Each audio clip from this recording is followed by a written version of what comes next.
What's going on in America today? Why are we over our heads in debt? Why can't the politicians bring debt under control? Why are so many people, often both parents now, working at low-paying, dead-end jobs and still making do with less? What's the future of the American economy and way of life? Why does the government tell us inflation is low when the buying power of our paychecks is declining at an alarming rate? Only a generation ago, bread was a quarter, and you could get a new car for $19.95. The problem is that since 1864, we've had a debt-based banking system. All our money is based on government debt. We cannot extinguish government debt without extinguishing our money supply. That's why talk of paying off the national debt without reforming our banking system is an impossibility. That's why the solution does not lie in discussing the size of the national debt, rather it lies in reforming our banking system. This is the Federal Reserve headquarters in Washington. It sits on this very impressive address, right on Constitution Avenue, right across from the Lincoln Memorial. But is it federal? Is it really part of the United States government? Well, what we're about to show you is that there's nothing federal about the Federal Reserve, and there are no reserves. The name is a deception created back before the Federal Reserve Act was passed in 1913 to make Americans think that America's central bank operates in the public interest. The truth is that the Federal Reserve is a private bank owned by private stockholders and run purely for their private profit. That's exactly correct. The Fed is a privately owned for-profit corporation, which again has no reserves, at least no reserves available to back up the Federal Reserve notes, which is our common currency.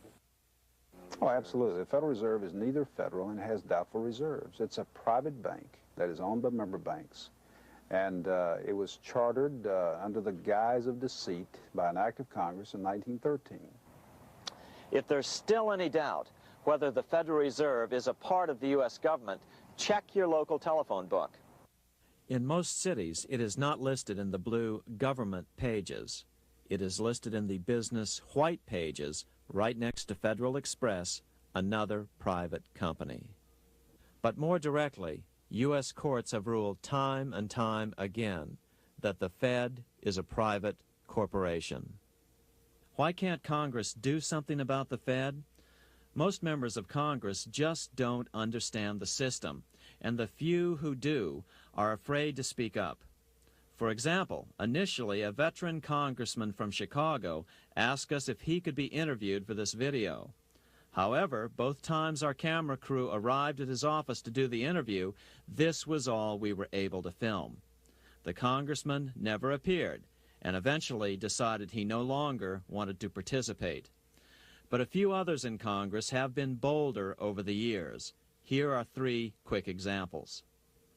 In 1923, Representative Charles A. Lindbergh, a Republican from Minnesota, and father of the famed aviator Lucky Lindy, put it this way: the financial system has been turned over to the Federal Reserve Board. That board administers the finance system by authority of a purely profiteering group. The system is private, conducted for the sole purpose of obtaining the greatest possible profits from the use of other people's money.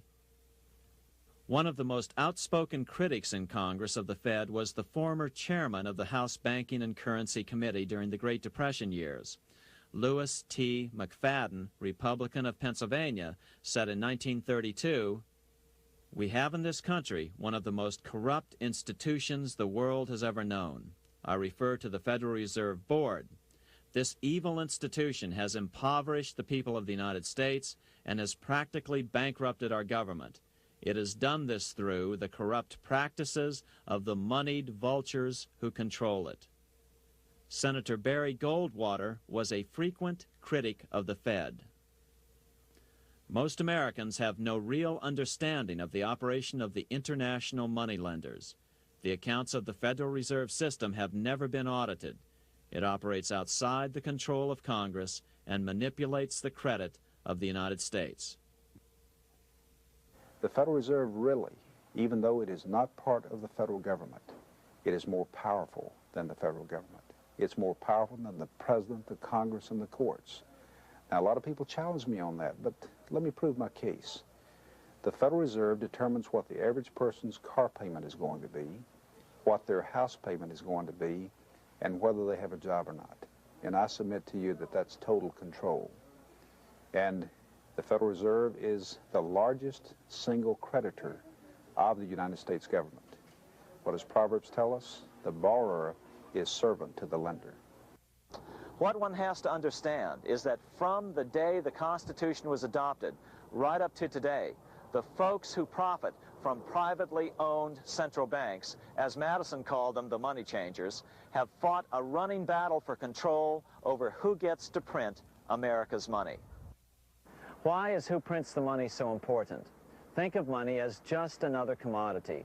If you have a monopoly on a commodity that everyone needs, everyone wants, and nobody has enough of, there are lots of ways to make a profit, and also exert tremendous political influence. That's what this battle is all about. Throughout the history of the United States, the money power has gone back and forth between Congress and some sort of privately owned central bank.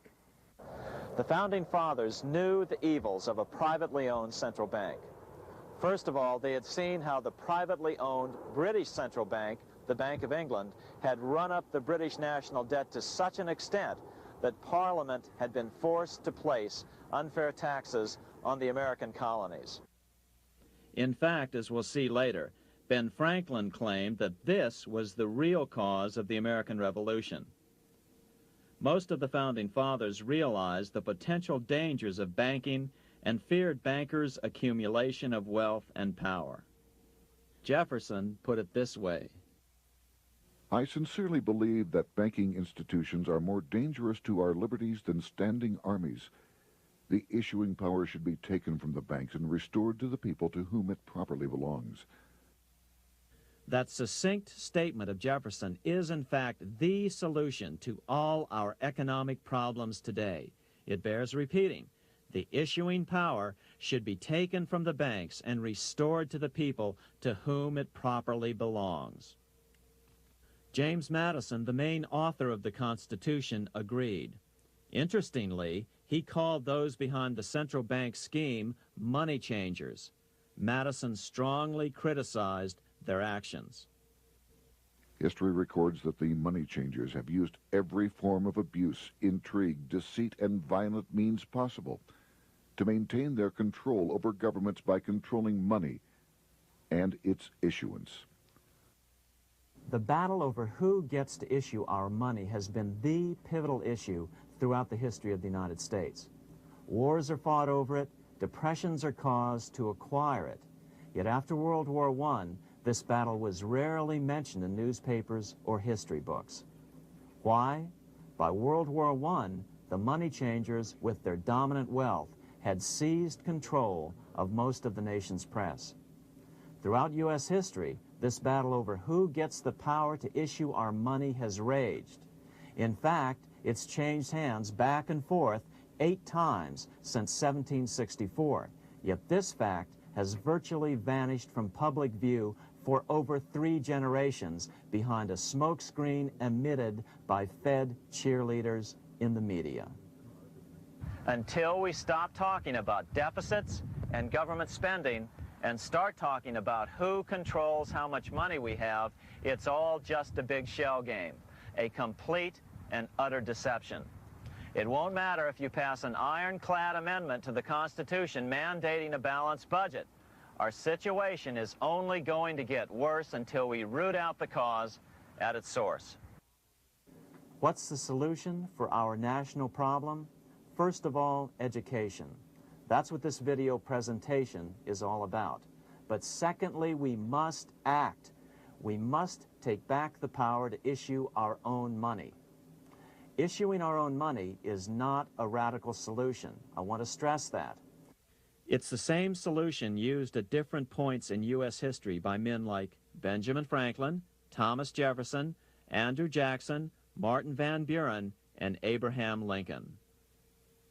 So, to sum it up, in 1913, Congress gave an independent central bank, deceptively named the Federal Reserve, a monopoly over issuing America's money, and the debt generated by this quasi-private corporation is what is killing the American economy. Though the Federal Reserve is now the most powerful central bank in the world, it was not the first. So where did this idea come from? To really understand the magnitude of the problem, we have to travel back to Europe. Just who are these money changers James Madison spoke of? In the Bible, 2,000 years ago, Jesus drove the money changers from the temple. It was the only time Jesus used force during his ministry. What were money changers doing in the temple? When Jews came to Jerusalem to pay their temple tax, they could only pay it with a special coin, the half shekel of the sanctuary. This was a half ounce of pure silver about this size.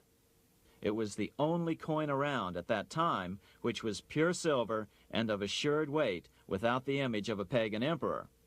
Therefore, to Jews, the half shekel was the only coin acceptable to God. But these coins were not plentiful. The money changers had cornered the market on them. Then they raised the price, just like any other commodity, to whatever the market would bear. In other words, money changers were making exorbitant profits because they held a virtual monopoly on money. The Jews had to pay whatever they demanded. To Jesus, this totally violated the sanctity of God's house.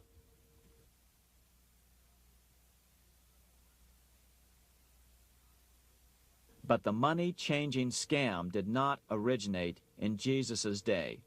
200 years before Christ, Rome was having trouble with money changers.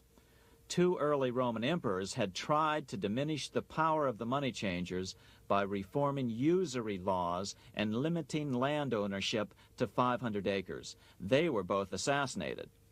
In 48 BC, Julius Caesar took back the power to coin money from the money changers and minted coins for the benefit of all.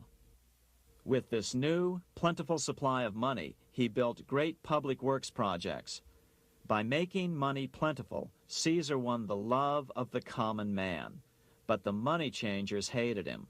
Some believe this was an important factor in Caesar's assassination. One thing is for sure, with the death of Caesar came the demise of plentiful money in Rome. Taxes increased, as did corruption.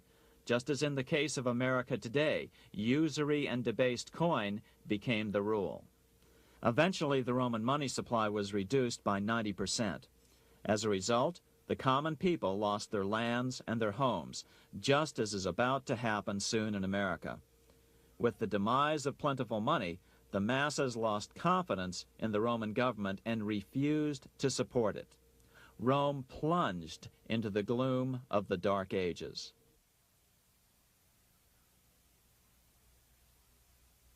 A 1,000 years after the death of Christ, money changers, those who loan out and manipulate the quantity of money, were active in medieval England. In fact, they were so active that acting together, they could manipulate the entire English economy. These were not bankers per se. The money changers generally were the goldsmiths.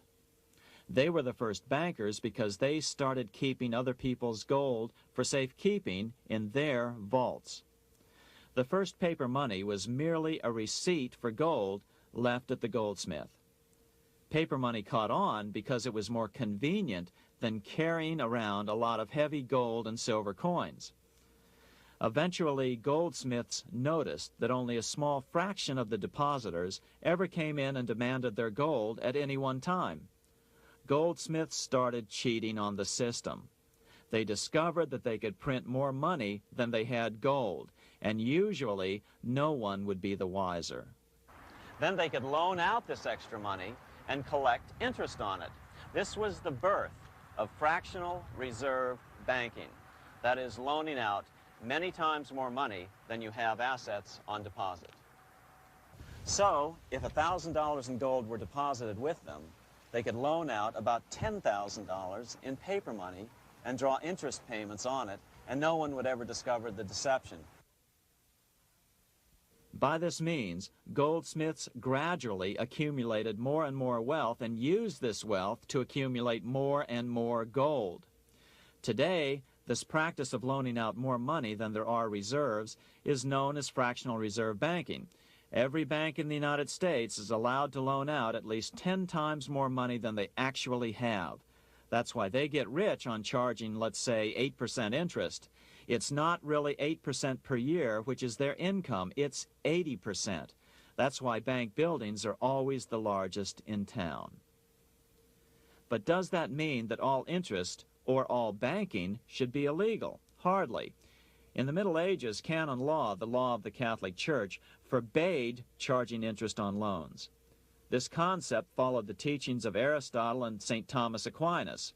They taught that the purpose of money was to serve the members of society, to facilitate the exchange of goods needed to lead a virtuous life. Interest, in their belief, hindered this purpose by putting an unnecessary burden on the use of money. In other words, interest was contrary to reason and justice.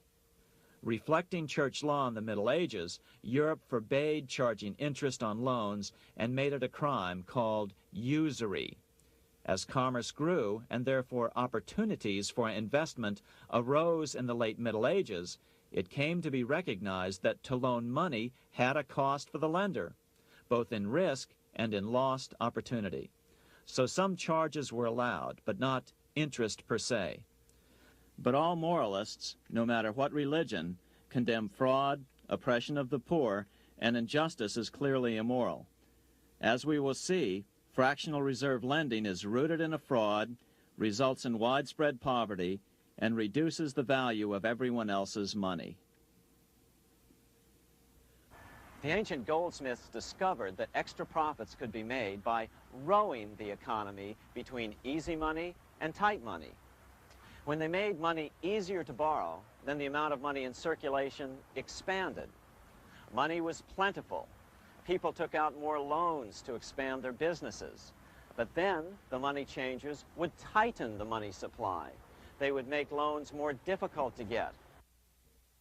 What would happen? Just what happens today. A certain percentage of people could not repay their previous loans and could not take out new loans to repay the old ones. Therefore, they went bankrupt and had to sell their assets to the goldsmiths for pennies on the dollar. The same thing is still going on today. Only today, we call this rowing of the economy up and down the business cycle. Like Julius Caesar, King Henry I of England finally resolved to take the money power away from the goldsmiths about 1100 A.D. Henry could have used anything as money, seashells, feathers, or even yak dung, as is often done in remote Tibetan provinces. But he invented one of the most unusual money systems in history. It was called the tally stick system. Here I have one of the few surviving examples of this form of British money, which lasted 726 years until 1826, a tally stick. The tally system was adopted to avoid the monetary manipulation of the goldsmiths. Tally sticks were money fabricated out of sticks of polished wood.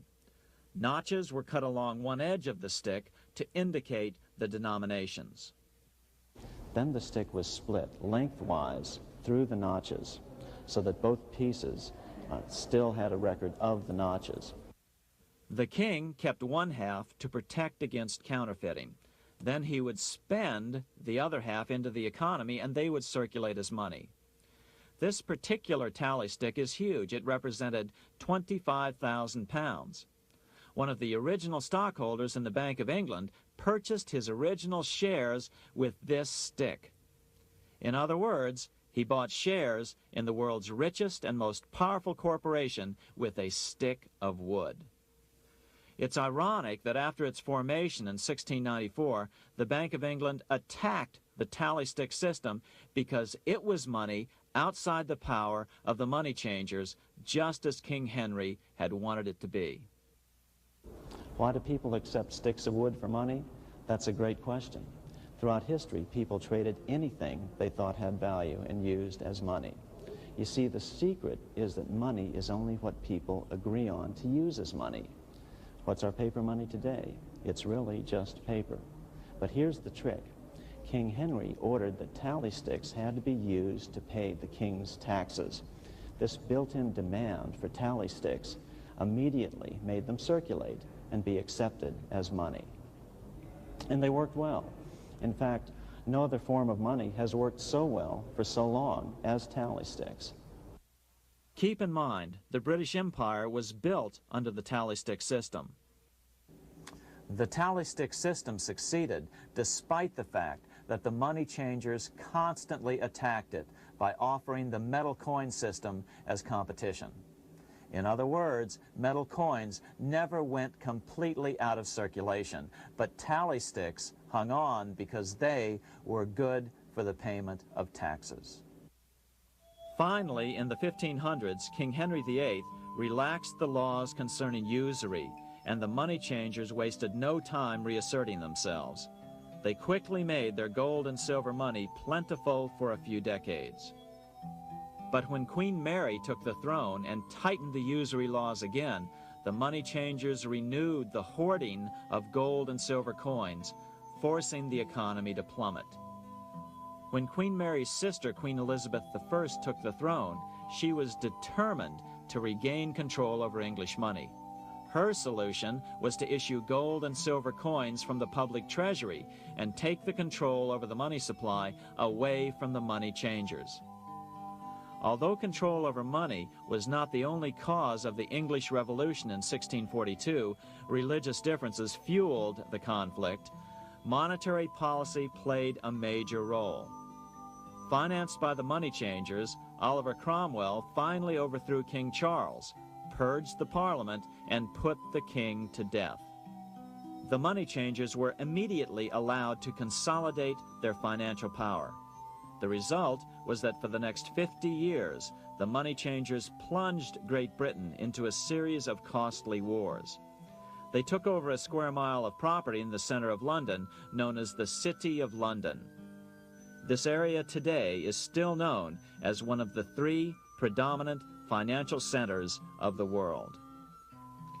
Conflicts with the Stuart kings led the money changers in England to combine with those in the Netherlands to finance the invasion of William of Orange, who overthrew the Stuarts in 1688 and took the English throne.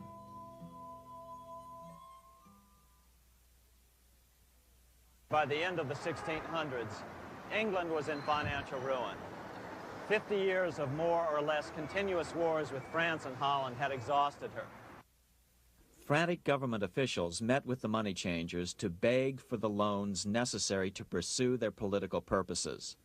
The price was high: a government-sanctioned, privately owned bank which could issue money created out of nothing. It was to be the modern world's first privately owned central bank, the Bank of England. Although it was deceptively called the Bank of England to make the general population think it was part of the government, it was not. Like any other private corporation, the Bank of England sold shares to get started.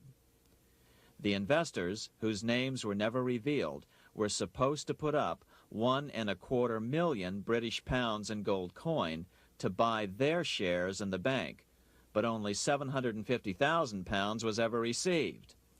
Despite that, the bank was duly chartered in 1694 and started out in the business of loaning out several times the money it supposedly had in reserves, all at interest. In exchange, the new bank would loan British politicians as much of the new currency as they wanted, as long as they secured the debt by direct taxation of the British people. So, legalization of the Bank of England amounted to nothing less than legal counterfeiting of a national currency for private gain. Unfortunately, nearly every nation now has a privately controlled central bank using the Bank of England as the basic model. Such is the power of these central banks that they soon take total control over a nation's economy. It soon amounts to nothing but a plutocracy, rule by the rich. It would be like putting control of the army in the hands of the mafia. The danger of tyranny would be extreme. Yes, we need central banks. No, we do not need them in private hands. The central bank scam is really a hidden tax. The nation sells bonds to the central bank to pay for things it does not have the political will to raise taxes to pay for. But the bonds are purchased with money the central bank creates out of nothing. More money in circulation makes your money worth less.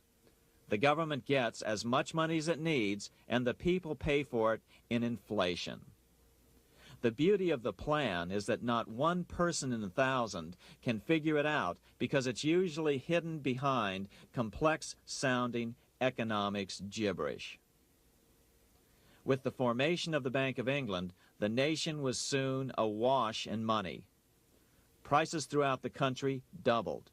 Massive loans were granted for just about any wild scheme. One venture proposed to drain the Red Sea to recover gold supposedly lost when the Egyptian army drowned pursuing Moses and the Israelites. By 1698, government debt grew from the initial £1.25 million to £16 million. Naturally, taxes were increased and then increased again to pay for all of this. With the British money supply firmly in their grip, the British economy began a wild roller coaster series of booms and depressions, exactly the sort of thing a central bank claims it is determined to prevent. There are two things which I think are intrinsic not just to the Bank of England, but to central banking generally. The first is an involvement in the formulation of monetary policy with the specific objective of achieving monetary stability. However, since the Bank of England took control, the British pound has rarely been stable. Now let's take a look at the role of the Rothschild family, the family said to be the wealthiest in the world.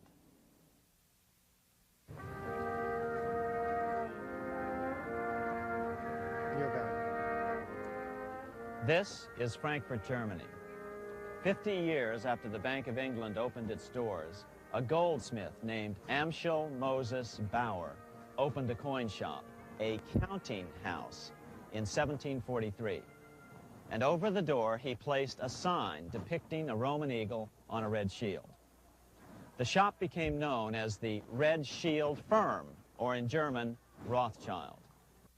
When his son, Amschel Meyer Bauer, inherited the business, he decided to change his name to Rothschild. Amschel soon learned that loaning money to governments and kings was more profitable than loaning to private individuals. Not only were the loans bigger, but they were secured by the nation's taxes. Mayer Rothschild had 5 sons.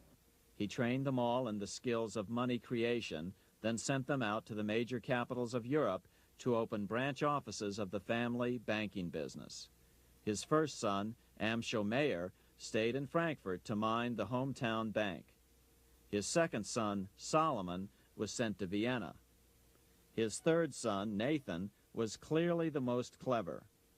He was sent to London at age 21 in 1798, 100 years after the founding of the Bank of England.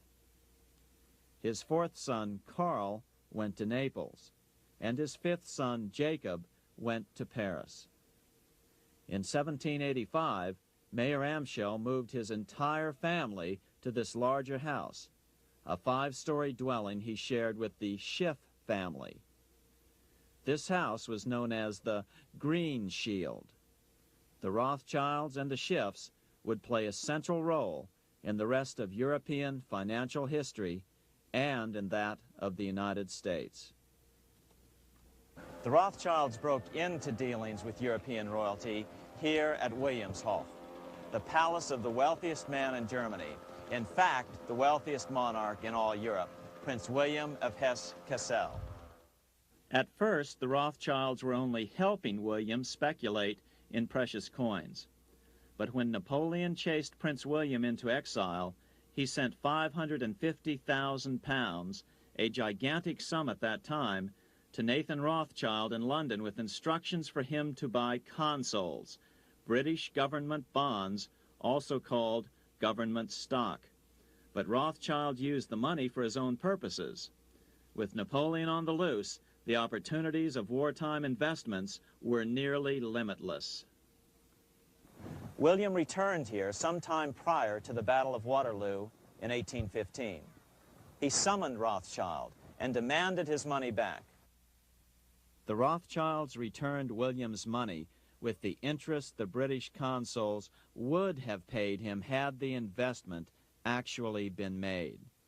But the Rothschilds kept all the past profits they had made using William's money. Nathan Rothschild later bragged that in the 17 years he'd been in England, he'd increased his original £20,000 stake given to him by his father by 2,500 times. By cooperating within the family, the Rothschilds soon grew unbelievably wealthy. By the mid-1800s, they dominated all European banking and were certainly the wealthiest family in the world. They financed Cecil Rhodes, making it possible for him to establish a monopoly over the diamond and gold fields of South Africa. In America, they financed the Harrimans and railroads, the Vanderbilts and railroads and the press, and Carnegie in the steel industry, among many others. In fact, during World War I, J.P. Morgan was thought to be the richest man in America. But after his death, it was discovered that he was actually only a lieutenant of the Rothschilds. Once Morgan's will was made public, it was discovered that he owned only 19% of J.P. Morgan companies. By 1850, James Rothschild, the heir of the French branch of the family, was said to be worth 600 million French francs, 150 million more than all the other bankers in France put together. He built this mansion called Ferrier, just east of Paris. Wilhelm I, on seeing it, exclaimed, "Kings couldn't afford this. It could only belong to a Rothschild." Another 19th century French commentator put it this way: "There is but one power in Europe, and that is Rothschild." There is no evidence that their predominant standing in European or world finance has changed. Now let's take a look at the results the Bank of England had produced on the British economy and how that later was the root cause of the American Revolution.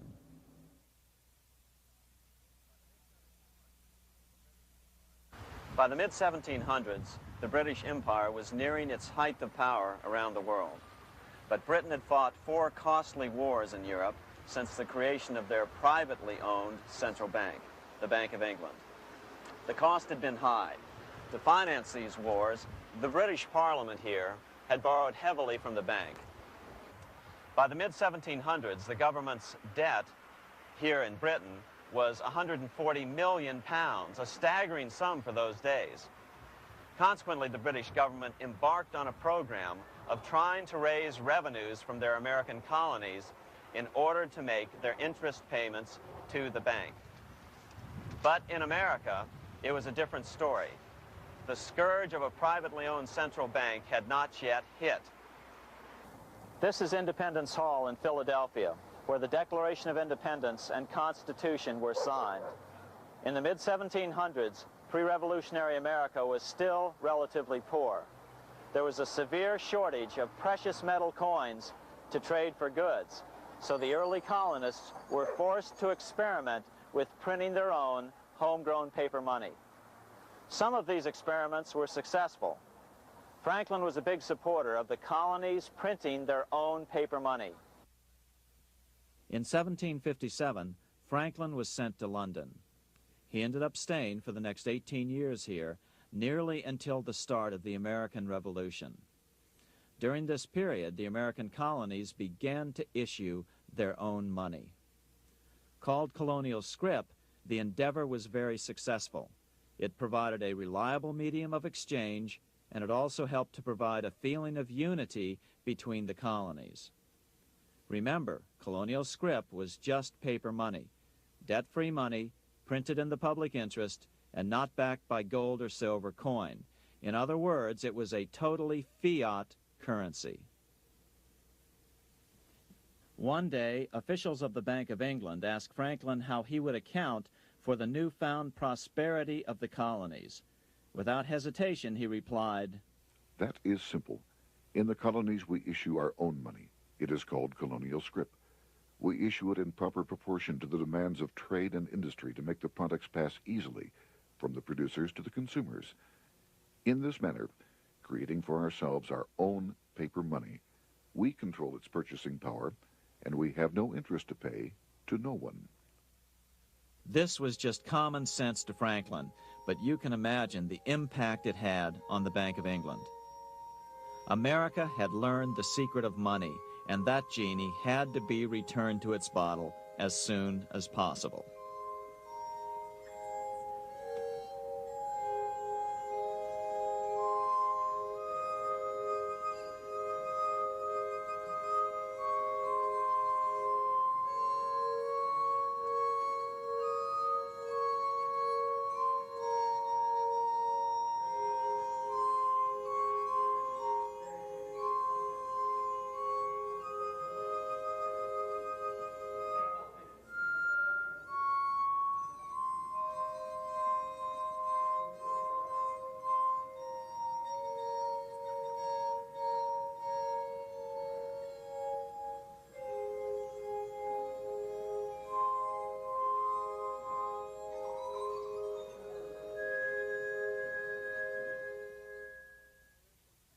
As a result, Parliament hurriedly passed the Currency Act of 1764. This prohibited colonial officials from issuing their own money and ordered them to pay all future taxes in gold or silver coins. In other words, it forced the colonies on a gold or silver standard. For those who still believe that a gold standard is the answer for America's current monetary problems, look what happened to America after that.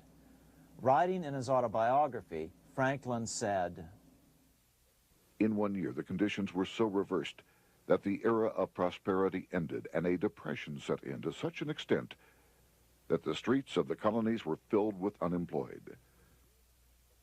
Franklin claims that this was even the basic cause for the American Revolution. As Franklin put it in his autobiography, "The colonies would gladly have borne a little tax on tea and other matters had it not been that England took away from the colonies their money, which created unemployment and dissatisfaction.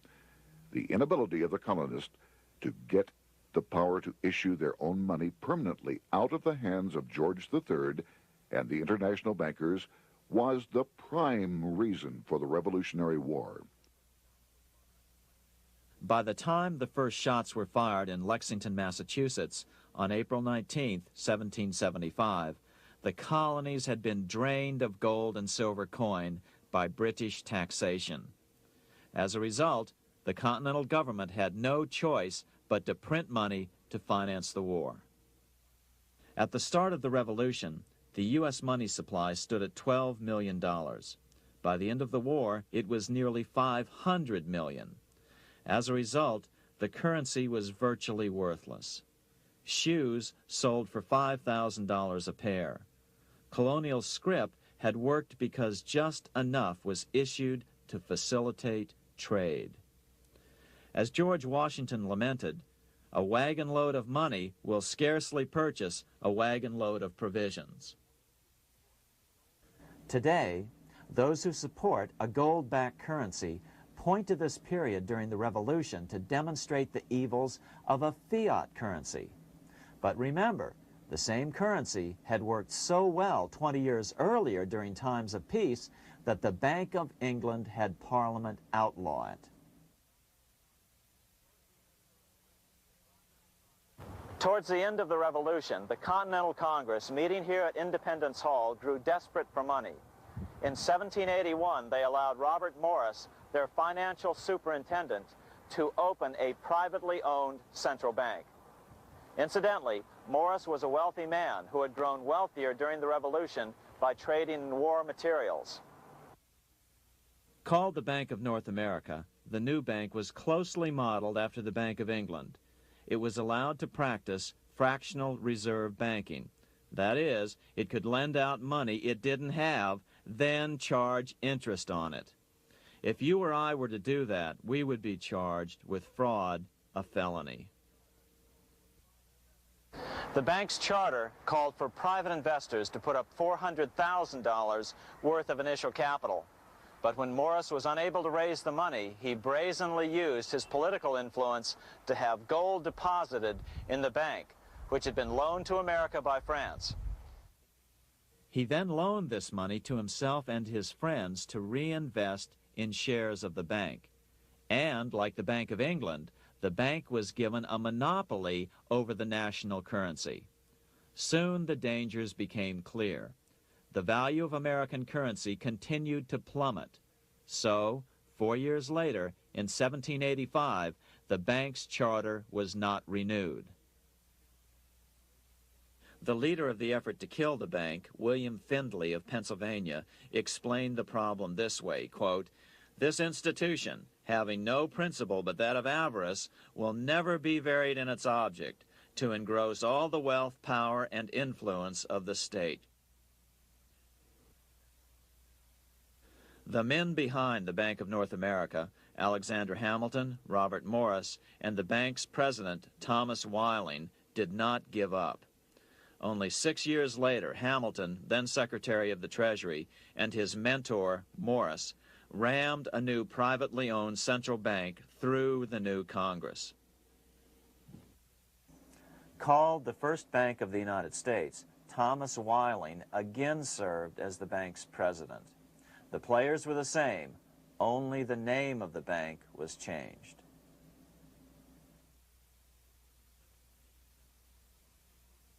In 1787, colonial leaders assembled in Philadelphia to replace the ailing Articles of Confederation.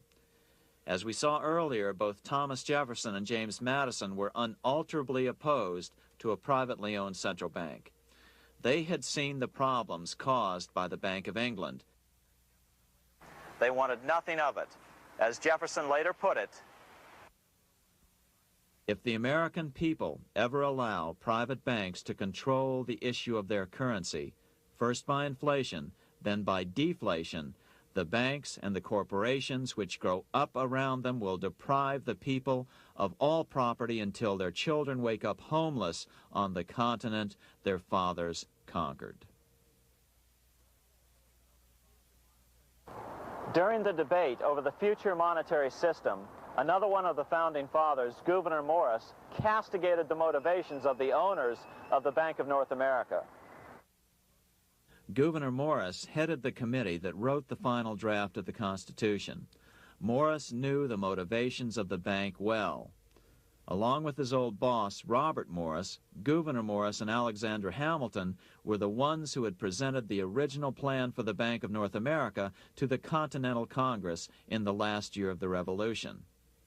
In a letter he wrote to James Madison on July 2nd, 1787, Gouverneur Morris revealed what was really going on. "The rich will strive to establish their dominion and enslave the rest. They always did. They always will. They will have the same effect here as elsewhere if we do not, by the power of government, keep them in their proper spheres." Despite the defection of Gouverneur Morris from the ranks of the bank, Hamilton, Robert Morris, Thomas Whiling, and their European backers were not about to give up. They convinced the bulk of the delegates to the Constitutional Convention to not give Congress the power to issue paper money. Most of the delegates were still reeling from the wild inflation of the paper currency during the Revolution. They had forgotten how well colonial scrip had worked before the war. But the Bank of England had not. The money changers could not stand to have America printing her own money again. So the Constitution is silent on the matter. This grievous defect left the door wide open for the money changers, just as they had planned.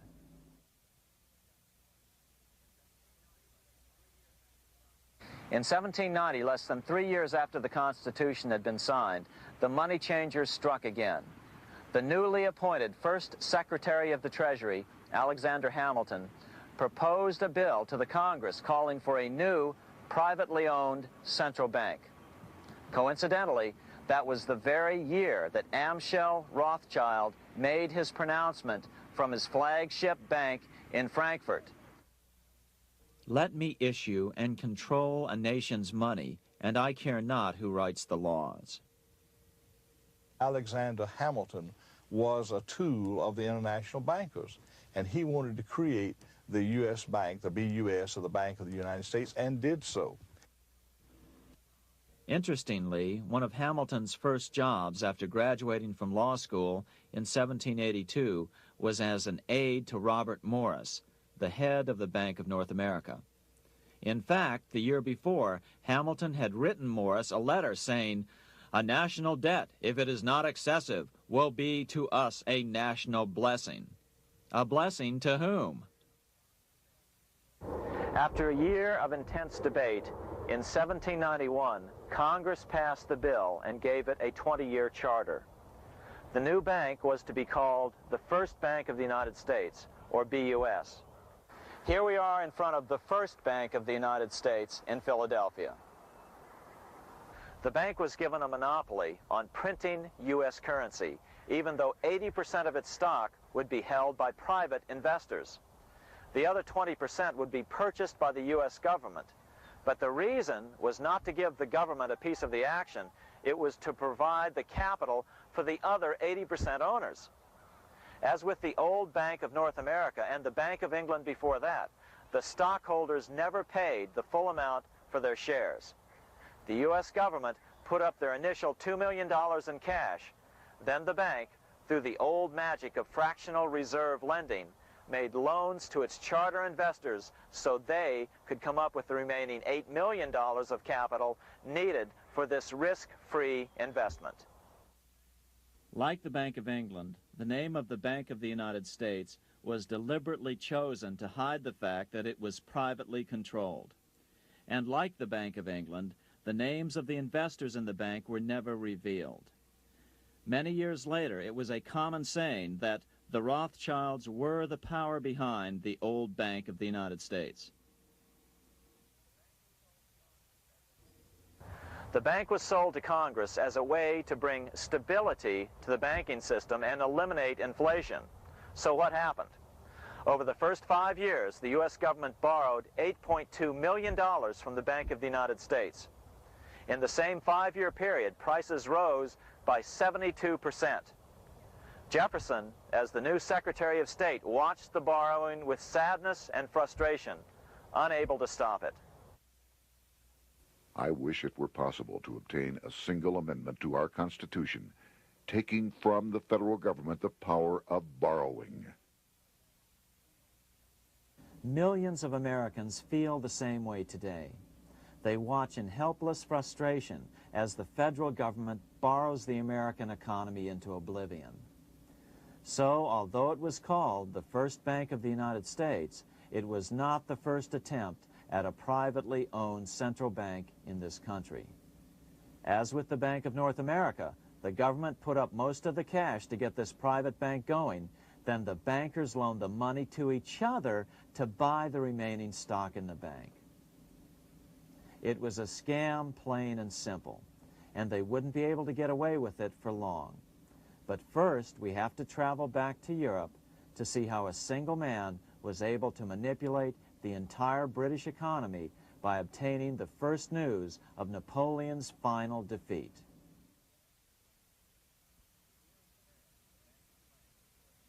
Here in Paris, the Bank of France was organized in 1800, just like the Bank of England. But Napoleon decided France had to break free of debt, and he never trusted the Bank of France. He declared that when a government is dependent upon bankers for money, the bankers, not the leaders of the government, are in control. The hand that gives is above the hand that takes. Money has no motherland. Financiers are without patriotism and without decency. Their sole object is gain. Back in America, unexpected help was about to arrive. In 1800, Thomas Jefferson narrowly defeated John Adams to become the third president of the United States. By 1803, Jefferson and Napoleon had struck a deal. The U.S. would give Napoleon $3 million in gold in exchange for a huge chunk of territory west of the Mississippi River, the Louisiana Purchase. With that $3 million, Napoleon quickly forged an army and set off across Europe, conquering everything in his path. But the Bank of England quickly rose to oppose him. They financed every nation in his path, reaping the enormous profits of war. Prussia, Austria, and finally Russia all went heavily into debt in a futile attempt to stop Napoleon. 4 years later, with the main French army in Russia, 30-year-old Nathan Rothschild, the head of the London office of the Rothschild family, personally took charge of a bold plan to smuggle a much-needed shipment of gold right through France to finance an attack by the Duke of Wellington from Spain. Nathan later bragged at a dinner party in London that it was the best business he'd ever done. Little did he know that he would do much better business in the near future. Wellington's attacks from the south and other defeats eventually forced Napoleon to abdicate, and Louis XVIII was crowned king. Napoleon was exiled to Elba, a tiny island off the coast of Italy, supposedly exiled from France forever. While Napoleon was in exile on Elba, temporarily defeated by England with the financial help of the Rothschilds, America was trying to break free of its central bank as well.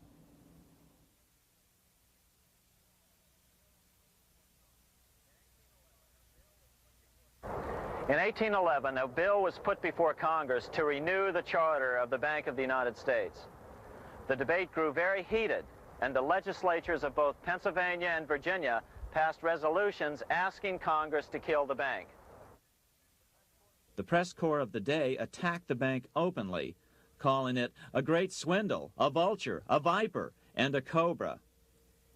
Oh, to have an independent press once again in America.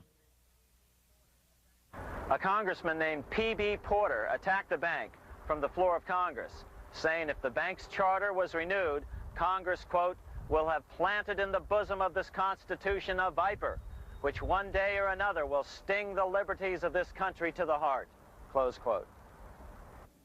Prospects didn't look that good for the bank. Some writers have even claimed that Nathan Rothschild warned that the United States would find itself involved in a most disastrous war if the bank's charter were not renewed. But it wasn't enough. When the smoke had cleared, the renewal bill was defeated by a single vote in the House and was deadlocked in the Senate. By now, America's fourth president, James Madison, was in the White House. Remember, Madison was a staunch opponent of the bank. His vice president, George Clinton, broke a tie in the Senate and sent the bank into oblivion. Within 5 months, England attacked the U.S., and the War of 1812 was on. But the British were still busy fighting Napoleon, and so the War of 1812 ended in a draw in 1814. Though the money changers were temporarily down, they were far from out. It would take them only another 2 years to bring back their bank bigger and stronger than ever.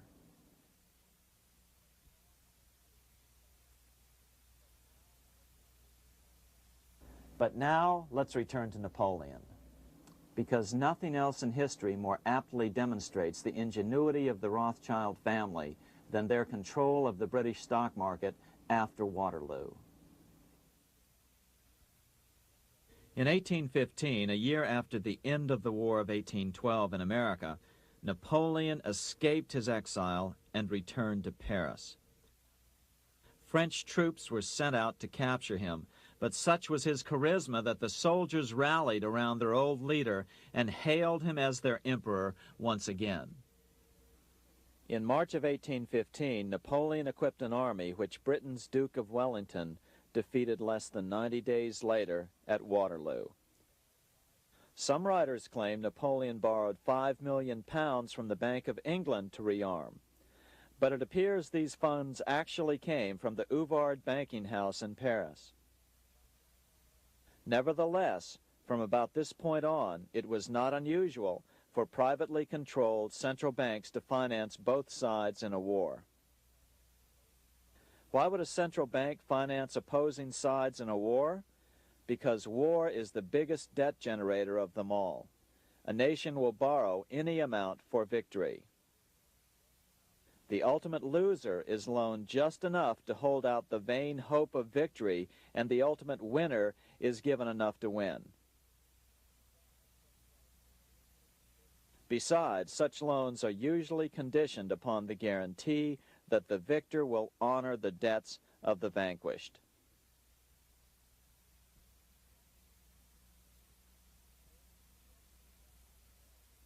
This is the Waterloo battlefield about 200 miles northeast of Paris in what today is Belgium. Here Napoleon suffered his final defeat, but not before thousands of French and Englishmen gave their lives on a steamy summer day in July of 1815. Right over there, on June 18, 1815, 74,000 French troops met 67,000 troops from Britain and other European nations. The outcome was certainly in doubt. In fact, had Napoleon attacked a few hours earlier, he would probably have won the battle. But no matter who won or lost, back in London, Nathan Rothschild planned to use the opportunity to try to seize control over the British stock and bond market and possibly even the Bank of England. Rothschild stationed a trusted agent, a man named Rothworth, on the north side of the battlefield, closer to the English Channel. Once the battle had been decided, Rothworth took off for the Channel. He delivered the news to Nathan Rothschild a full 24 hours before Wellington's own courier. Rothschild hurried to the stock market and took up his usual position in front of an ancient pillar. All eyes were on him. The Rothschilds had a legendary communications network. If Wellington had been defeated and Napoleon was loose on the continent again, Britain's financial situation would become grave indeed. Rothschild looked saddened. He stood there motionless, eyes downcast. Then suddenly he began selling. Other nervous investors saw that Rothschild was selling. It could only mean one thing. Napoleon must have won, Wellington must have lost. The market plummeted. Soon everyone was selling their consols, their British government bonds, and prices dropped sharply.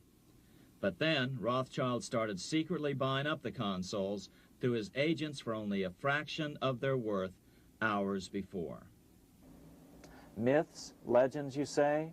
100 years later, the New York Times ran a story which said that Nathan's grandson had attempted to secure a court order to suppress a book with this stock market story in it. The Rothschild family claimed the story was untrue and libelous, but the court denied the Rothschilds' request and ordered the family to pay all court costs. What's even more interesting about this story is that some authors claim that the day after the Battle of Waterloo, in a matter of hours, Nathan Rothschild came to dominate not only the bond market, but the Bank of England as well.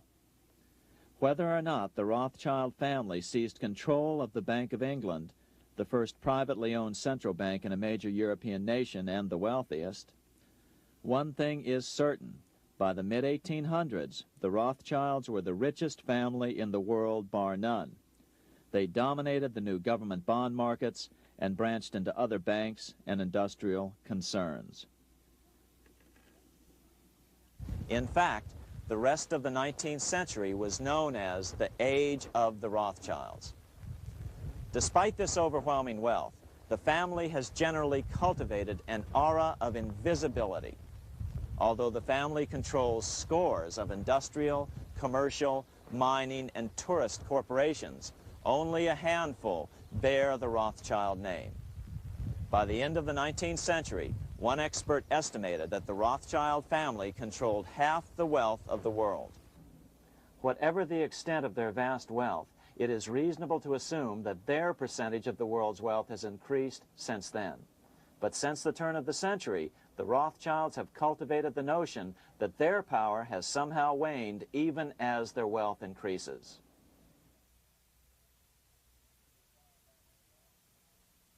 Meanwhile, back in Washington in 1816, just 1 year after Waterloo and Rothschild's alleged takeover of the Bank of England, the American Congress passed a bill permitting yet another privately owned central bank. This bank was called the Second Bank of the United States. The new bank's charter was a copy of the previous banks. The U.S. government would own 20% of the shares of the bank.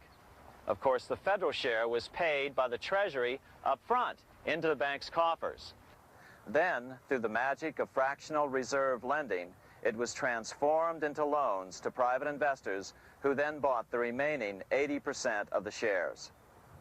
Just as before, the primary stockholders remained a secret. But it is known that the largest block of shares, about 1/3 of the total, were sold to foreigners. As one observer put it, it is certainly no exaggeration to say that the Second Bank of the United States was rooted as deeply in Britain as it was in America. So, by 1816, some authors claim the Rothschilds had taken control over the Bank of England and backed a new, privately owned central bank in America as well.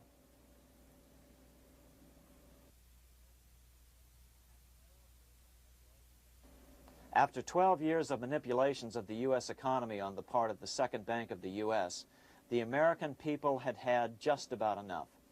Opponents of the bank nominated a dignified senator from Tennessee, Andrew Jackson, the hero of the Battle of New Orleans, to run for president. This is his home, the Hermitage. No one gave Jackson a chance initially. The bank had long ago learned how the political process could be controlled with money. To the surprise and dismay of the money changers, Jackson was swept into office in 1828. Jackson was determined to kill the bank at the first opportunity and wasted no time in trying to do so. But the bank's 20-year charter didn't come up for renewal until 1836, the last year of his second term, if he could survive that long. During his first term, Jackson contented himself with rooting out the bank's many minions from government service. He fired 2,000 of the 11,000 employees of the federal government. In 1832, with his re-election approaching, the bank struck an early blow, hoping Jackson would not want to stir up controversy. They asked Congress to pass a renewal bill 4 years early. Naturally, Congress complied, then sent it to the president for signing. But Jackson weighed in with both feet. Old Hickory, never a coward, vetoed the bill. His veto message is one of the great American documents. It clearly lays out the responsibility of the American government towards its citizens, rich and poor. It is not our own citizens only who are to receive the bounty of our government. More than 8 million of the stock of this bank are held by foreigners. Is there no danger to our liberty and independence in a bank that in its nature has so little to bind it to our country? Controlling our currency, receiving our public monies, and holding thousands of our citizens' independence would be more formidable and dangerous than a military power of the enemy. If government would confine itself to equal protection and, as heaven does its rains, shower its favor alike on the high and the low, the rich and the poor, it would be an unqualified blessing. In the act before me, there seems to be a wide and unnecessary departure from these just principles. Later that year, in July 1832, Congress was unable to override Jackson's veto. Now Jackson had to stand for re-election. Jackson took his argument directly to the people. For the first time in U.S. history, Jackson took his presidential campaign on the road. Before then, presidential candidates stayed at home and looked presidential. His campaign slogan was "Jackson and no bank." The National Republican Party ran Senator Henry Clay against Jackson. Despite the fact that the bankers poured over $3 million into Clay's campaign, Jackson was reelected by a landslide in November of 1832. Despite his presidential victory, Jackson knew the battle was only beginning. "The hydra of corruption is only scotched, not dead," said the newly elected president. Jackson ordered his new Secretary of Treasury, Lewis McLean, to start removing the government's deposits from the second bank and start placing them in state banks. But McLean refused to do so. Jackson fired him and appointed William J. Duane as the new Secretary of the Treasury. Duane also refused to comply with the president's requests, and so Jackson fired him as well, and then appointed Roger B. Taney to the office. Taney did withdraw government funds from the bank starting on October 1st, 1833. Jackson was jubilant. "I have it chained. I'm ready with screws to draw every tooth and then the stumps." But the bank was not yet done fighting. Its head, Nicholas Biddle, used his influence to get the Senate to reject Taney's nomination.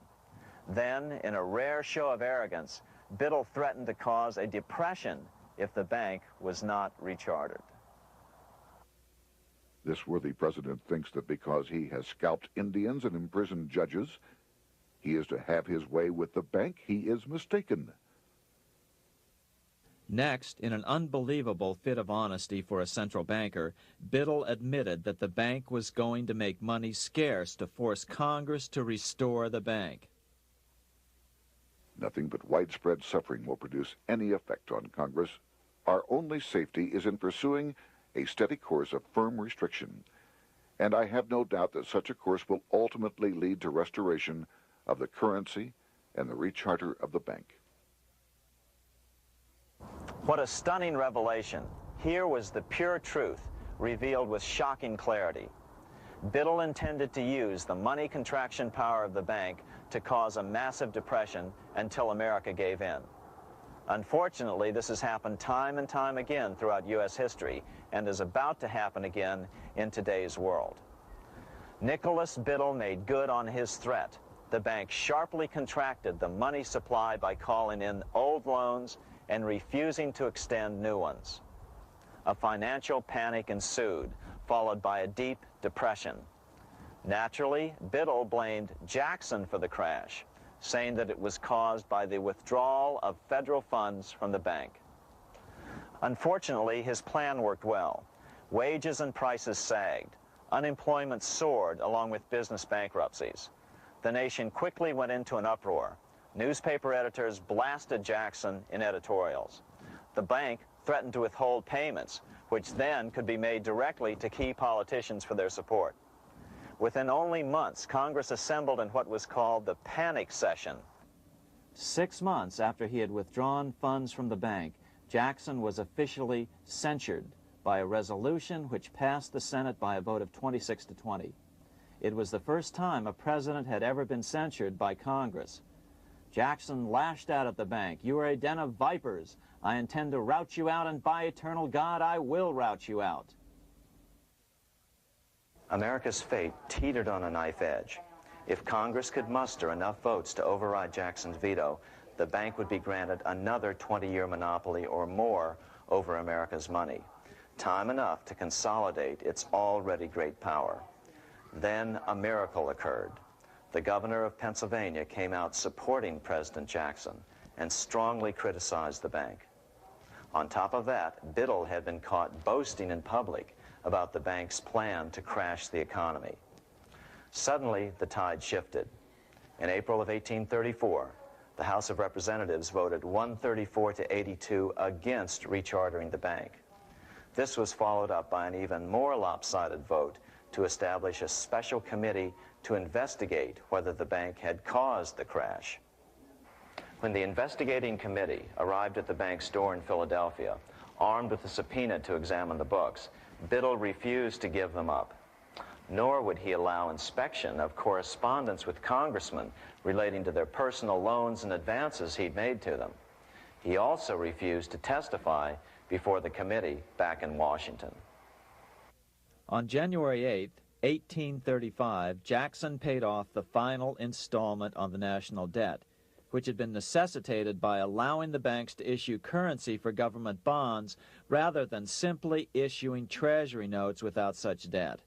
He was the only president to ever pay off the debt. A few weeks later, on January 30th, 1835, an assassin by the name of Richard Lawrence tried to shoot President Jackson, but by the grace of God, both pistols misfired. Lawrence was later found not guilty by reason of insanity. After his release, he bragged to friends that powerful people in Europe had put him up to the task and promised to protect him if he were caught. The following year, when its charter ran out, the Second Bank of the United States ceased functioning as the nation's central bank. Biddle was later arrested and charged with fraud. He was tried and acquitted, but died shortly thereafter while still tied up in civil suits. After his second term as president, Jackson retired here to the Hermitage outside of Nashville to live out his life. He is still remembered here for his determination to kill the bank. In fact, he killed it so well that it took the money changers 77 years to undo the damage. When asked what his most important accomplishment had been, Jackson replied, "I killed the bank." Unfortunately, even Jackson failed to grasp the entire picture and its root cause. Although Jackson had killed the central bank, the most insidious weapon of the money changers, fractional reserve banking, remained in use by the numerous state-chartered banks. This fueled economic instability in the years before the Civil War. Still, the central bankers were out, and as a result, America thrived as it expanded westward. During this time, the principal money changers struggled to regain their lost centralized power, but to no avail. Then, finally, they reverted to the old central bankers' formula: war to create debt and dependency. If they couldn't get their central bank any other way, America could be brought to its knees by plunging it into a civil war, just as they had done in 1812 after the first Bank of the United States was not rechartered. 1 month after the inauguration of Abraham Lincoln, the first shots of the American Civil War were fired here at Fort Sumter, South Carolina, on April 12, 1861. Certainly slavery was a cause for the Civil War, but not the primary cause.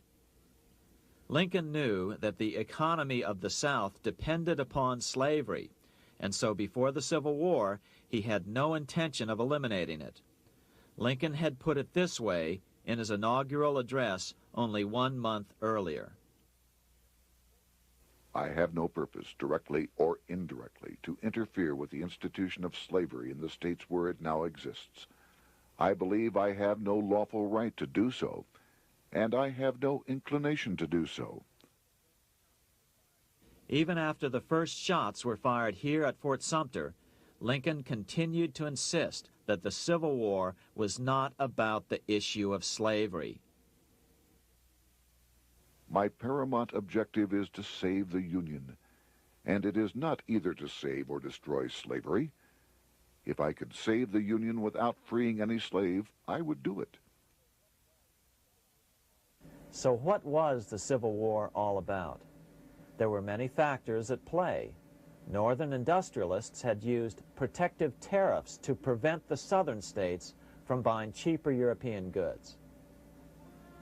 Europe retaliated by stopping cotton imports from the South. The southern states were in a double financial bind. They were forced to pay more for most of the necessities of life, while their income from cotton exports plummeted. The South was angry. But there were other factors at work. The money changers were still stung by America's withdrawal from their control 25 years earlier.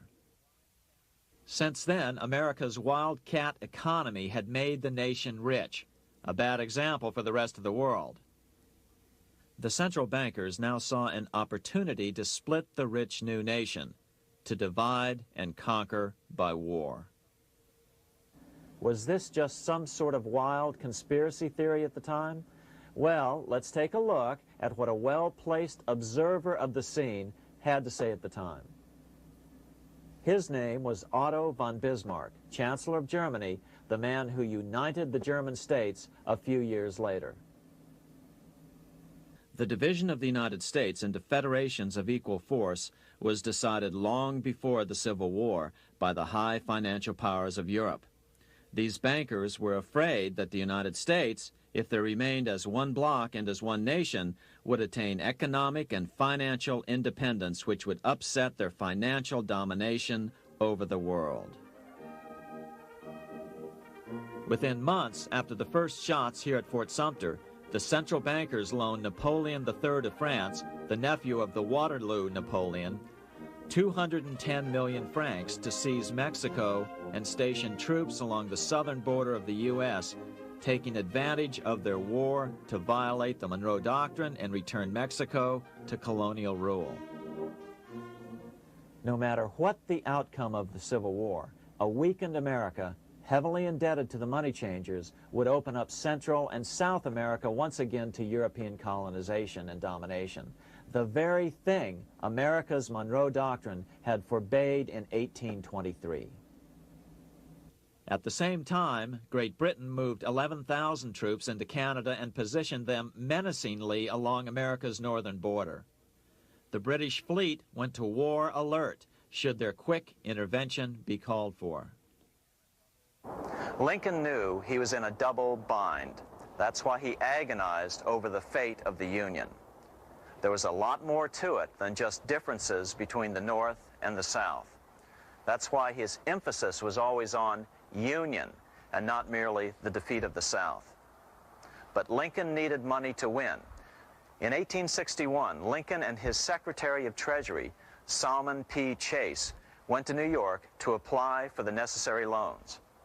The money changers, anxious to see the Union fail, offered loans at 24 to 36% interest. Lincoln said thanks, but no thanks, and returned to Washington. Lincoln sent for an old friend, Colonel Dick Taylor of Chicago, and put him on the problem of financing the war. During one meeting, Lincoln asked Taylor what he'd discovered. Taylor put it this way. Why, Lincoln, that is easy. Just get Congress to pass a bill authorizing the printing of full legal tender Treasury notes, and pay your soldiers with them, and go ahead and win your war with them also. When Lincoln asked if the people of the United States would accept the notes, Taylor said, "The people, or anyone else, will not have any choice in the matter if you make them full legal tender. They will have the full sanction of the government and be just as good as any money, as Congress is given that express right by the Constitution." So that's exactly what Lincoln did. In 1862-63, he printed up $450 million worth of the new bills. In order to distinguish them from other banknotes in circulation, he printed them in green ink on the back side. That's why the notes were called greenbacks. With this new money, Lincoln paid the troops and bought their supplies. During the course of the war, nearly $450 million worth of greenbacks were printed at no interest to the federal government. Lincoln understood who was really pulling the strings and what was at stake for the American people. This is how he explained his rationale. The government should create, issue, and circulate all the currency and credit needed to satisfy the spending power of the government and the buying power of consumers. The privilege of creating and issuing money is not only the supreme prerogative of government, but it is the government's greatest creative opportunity. By the adoption of these principles, the taxpayers will be saved immense sums of interest. Money will cease to be master and become the servant of humanity.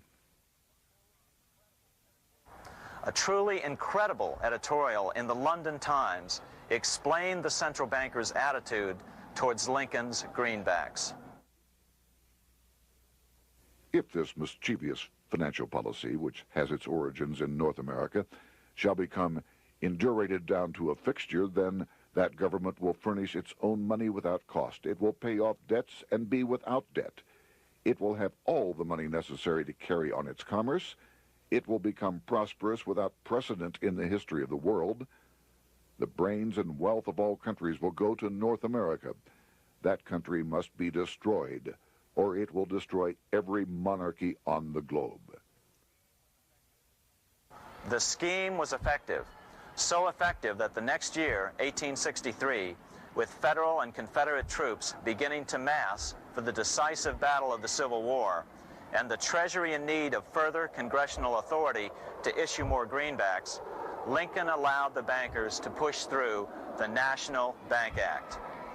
These new national banks would operate under a virtual tax-free status and collectively had the exclusive monopoly power to create the new form of money, banknotes.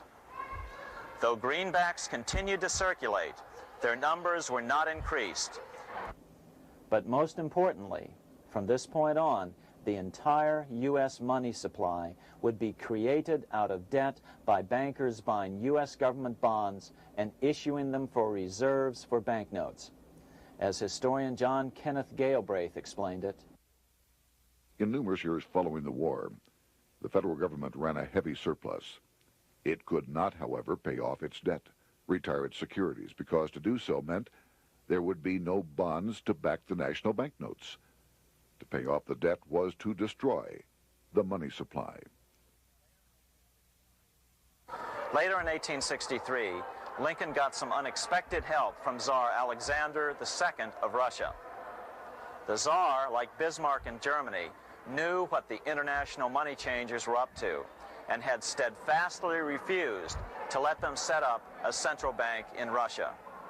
If America survived and was able to remain out of their clutches, the Tsar's position would remain secure.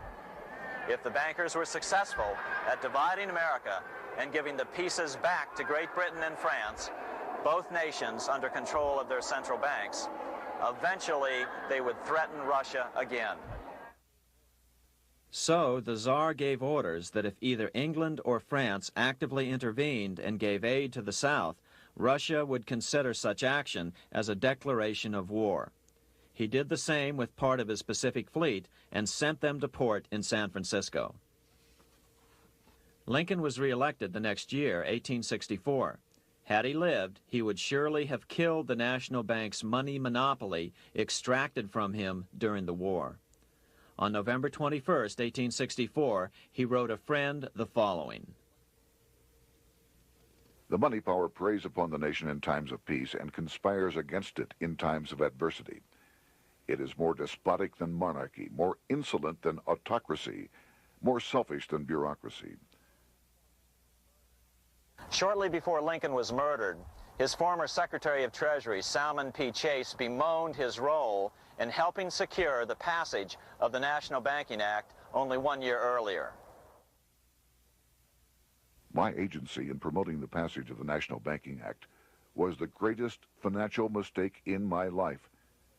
It has built up a monopoly which affects every interest in the country. On April 14, 1865, 41 days after his second inauguration and just 5 days after Lee surrendered to Grant at Appomattox, Lincoln was shot by John Wilkes Booth at Ford's Theater. Bismarck, Chancellor of Germany, lamented the death of Abraham Lincoln. The death of Lincoln was a disaster for Christendom.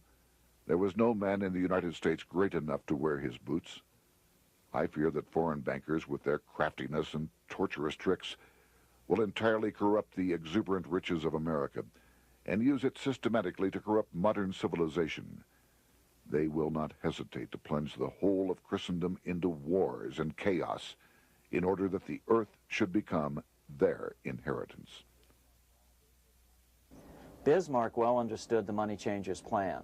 Allegations that international bankers were responsible for Lincoln's assassination surfaced in Canada 70 years later in 1934.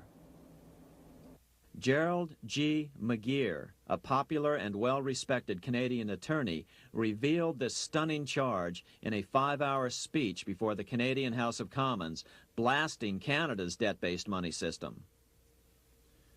Remember, it was 1934, the height of the Great Depression, which was ravaging Canada as well. McGeer had obtained evidence deleted from the public record, provided to him by Secret Service agents at the trial of John Wilkes Booth after Booth's death. McGeer said it showed that Booth was a mercenary working for the international bankers. According to an article in the Vancouver Sun of May 2nd, 1934, Abraham Lincoln, the martyred emancipator of the slaves, was assassinated through the machinations of a group representative of the international bankers who feared the United States president's national credit ambitions. There was only one group in the world at that time who had any reason to desire the death of Lincoln. They were the men opposed to his national currency program and who had fought him throughout the whole Civil War on his policy of greenback currency. Interestingly, McGeer claimed that Lincoln was assassinated not only because international bankers wanted to reestablish a central bank in America, but because they also wanted to base America's currency on gold. Gold they controlled. In other words, put America on a gold standard. Lincoln had done just the opposite by issuing U.S. notes, greenbacks, which were based purely on the good faith and credit of the United States. The article quoted McGeer as saying, "They were the men interested in the establishment of the gold standard and the right of the bankers to manage the currency and credit of every nation in the world. With Lincoln out of the way, they were able to proceed with that plan and did proceed with it in the United States. Within 8 years after Lincoln's assassination, silver was demonetized and the gold standard money system set up in the United States." Not since Lincoln has the U.S. issued debt-free United States notes. These red-sealed bills, which were issued in 1963, were not a new issue from President Kennedy, but merely the old greenbacks reissued year after year. In another act of folly and ignorance, the 1994 Regal Act actually authorized the replacement of Lincoln's greenbacks with debt-based notes. In other words, greenbacks were in circulation in the United States until 1994. Why was silver bad for the bankers and gold good? Simple. Because silver was plentiful in the United States. It was very hard to control. Gold was, and always has been, scarce. Throughout history, it has been relatively easy to monopolize gold, but silver has historically been 15 times more plentiful. With Lincoln out of the way, the money changers' next objective was to gain complete control over America's money. This was no easy task.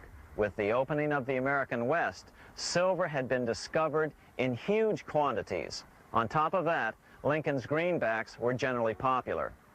Despite the European central bankers' deliberate attacks on greenbacks, they continued to circulate in the United States, in fact, until a few years ago. According to historian W. Cleon Skousen, right after the Civil War, there was considerable talk about reviving Lincoln's brief experiment with the constitutional monetary system.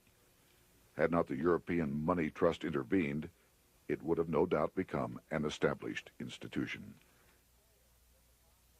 it is clear that the concept of America printing her own debt-free money sent shockwaves throughout the European central banking elite. They watched with horror as Americans clamored for more greenbacks. They may have killed Lincoln, but support for his monetary ideas grew. On April 12, 1866, nearly 1 year to the day of Lincoln's assassination, Congress went to work at the bidding of the European central banking interests. It passed the Contraction Act, authorizing the Secretary of the Treasury to begin to retire some of the greenbacks in circulation and thereby contract the money supply. Authors Theodore R. Thorin and Richard F. Warner explained the results of the money contraction in their classic book on the subject, The Truth in Money Book. The hard times which occurred after the Civil War could have been avoided if the greenback legislation had continued as President Lincoln had intended. Instead, there were a series of money panics, what we call recessions, which put pressure on Congress to enact legislation to place the banking system under centralized control. Eventually, the Federal Reserve Act was passed on December 23, 1913. In other words, the money changers wanted two things: the reinstitution of a central bank under their exclusive control, and two, an American currency backed by gold. Their strategy was twofold. First of all, cause a series of panics to try to convince the American people that only centralized control of the money supply could provide economic stability. And secondly, remove so much money from the system that most Americans would be so desperately poor that they either wouldn't care or would be too weak to oppose the bankers. In 1866, there was $1.8 billion in currency in circulation in the United States, about $50.46 per capita. In 1867 alone, $500 million, $500 million, was removed from the U.S. money supply. 10 years later, in 1876, America's money supply was reduced to only $600 million. In other words, 2/3 of America's money had been called in by the bankers. Only $14.60 per capita remained in circulation. 10 years later, the money supply had been reduced to only $400 million, even though the population had boomed. The result was that only $6.67 per capita remained in circulation, a 760% loss in buying power over 20 years. Today, economists try to sell the idea that recessions and depressions are a natural part of something they call the business cycle. The truth is, our money supply is manipulated now just as it was before and after the Civil War. How did this happen? How did money become so scarce? Simple. Bank loans were called in and no new ones were given. In addition, silver coins were melted down. In 1872, a man named Ernest Sed was given 100,000 pounds, about $500,000, by the Bank of England and sent to America to bribe necessary congressmen to get silver demonetized. He was told that if that was not sufficient, to draw an additional 100,000 pounds or as much more as was necessary. The next year, Congress passed the Coinage Act of 1873, and the minting of silver dollars abruptly stopped. In fact, Representative Samuel Hooper, who introduced the bill in the House, acknowledged that Mr. Sed actually drafted the legislation. But it gets even worse than that. In 1874, Sed himself admitted who was behind the scheme. I went to America in the winter of 1872-73, authorized to secure, if I could, the passage of a bill demonetizing silver. It was in the interest of those I represented, the governors of the Bank of England, to have it done. By 1873, gold coins were the only form of coin money. But the contest over control of America's money was not yet over. Only 3 years later, in 1876, with 1/3 of America's workforce unemployed, the population was growing restless. People were clamoring for a return to the greenback money system of President Lincoln, or a return to silver money, anything that would make money more plentiful. That year, Congress created the United States Silver Commission to study the problem. Their report clearly blamed the monetary contraction on the national bankers. The report is interesting because it compares the deliberate money contraction by the national bankers after the Civil War to the fall of the Roman Empire. The disaster of the Dark Ages was caused by decreasing money and falling prices. Without money, civilization could not have had a beginning, and with a diminishing supply, it must languish and, unless relieved, finally perish. At the Christian era, the metallic money of the Roman Empire amounted to $1,800,000,000. By the end of the 15th century, it had shrunk to less than $200 million. History records no other such disastrous transition as that from the Roman Empire to the Dark Ages.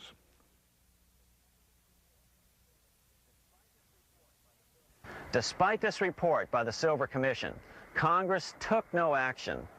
The next year, 1877, riots broke out from Pittsburgh to Chicago. The torches of starving vandals lit up the sky. The bankers huddled to decide what to do. They decided to hang on. Now that they were back in control to a certain extent, they were not about to give it up. At the meeting of the American Bankers Association that year, they urged their membership to do everything in their power to put down the notion of a return to greenbacks. The ABA Secretary, James Buell, authored a letter to the members which blatantly called on the banks to subvert not only Congress, but the press. It is advisable to do all in your power to sustain such prominent daily and weekly newspapers, especially the agricultural and religious press, as will oppose the greenback issue of paper money, and that you will also withhold patronage from all applicants who are not willing to oppose the government issue of money.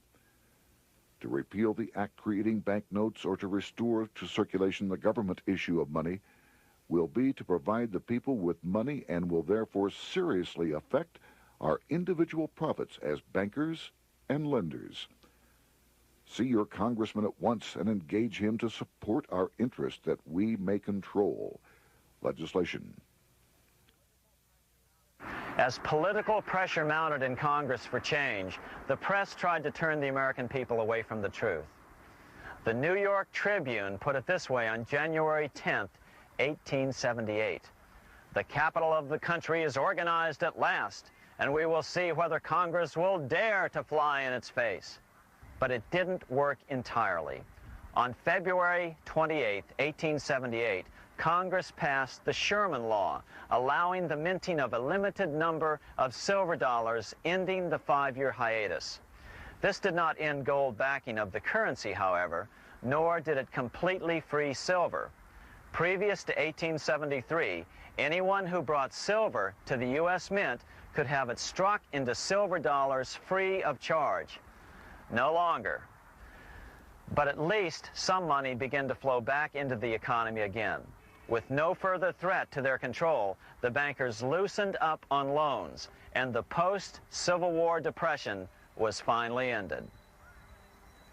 3 years later, the American people elected Republican James Garfield president. Garfield understood how the economy was being manipulated. As a congressman, he had been chairman of the Appropriations Committee and was a member of Banking and Currency. After his inauguration, he slammed the money changers publicly in 1881. Whoever controls the volume of money in any country is absolute master of all industry and commerce. And when you realize that the entire system is very easily controlled, one way or another, by a few powerful men at the top, you will not have to be told how periods of inflation and depression originate. Unfortunately, within a few weeks of making this statement, on July 2nd of 1881, President Garfield was assassinated.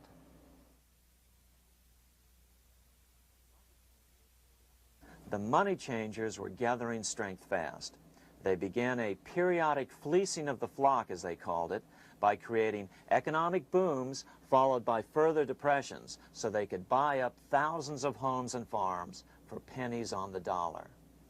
In 1891, the money changers prepared to take the American economy down again, and their methods and motives were laid out with shocking clarity in a memo sent out by the American Bankers Association, the ABA, an organization in which most bankers were members.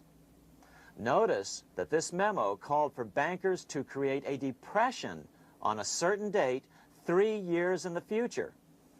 According to the congressional record, here's how it read in part. On September 1st, 1894, we will not renew our loans under any consideration. On September 1st, we will demand our money.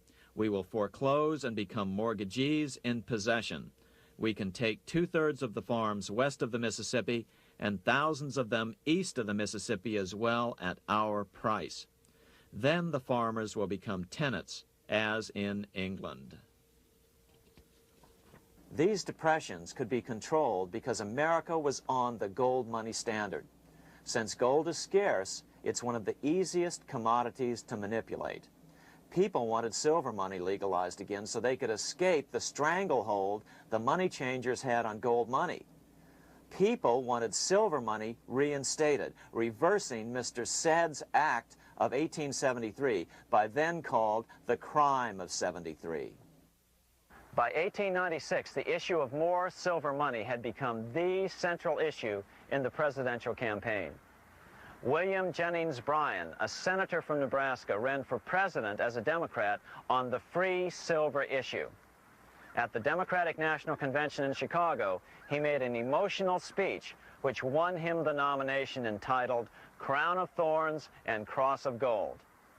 Though Bryan was only 36 years old at the time, this speech is widely regarded as the most famous oration ever made before a political convention. In the dramatic conclusion, Bryan said, "We will answer their demand for a gold standard by saying to them, you shall not press down upon the brow of labor this crown of thorns. You shall not crucify mankind upon a cross of gold." The bankers lavishly supported the Republican candidate, William McKinley, who favored the gold standard. The resulting contest was amongst the most fiercely contested presidential races in American history. Bryan made over 600 speeches in 27 states. The McKinley campaign got manufacturers and industrialists to inform their employees that if Bryan were elected, all factories and plants would close and there would be no work. The ruse succeeded. McKinley beat Bryan by a small margin. Bryan ran for president again in 1900 and in 1908, but fell short each time. During the 1912 Democratic Convention, Bryan was a powerful figure who helped Woodrow Wilson win the nomination. When Wilson became president, he appointed Bryan as Secretary of State, but Bryan soon became disenchanted with the Wilson administration.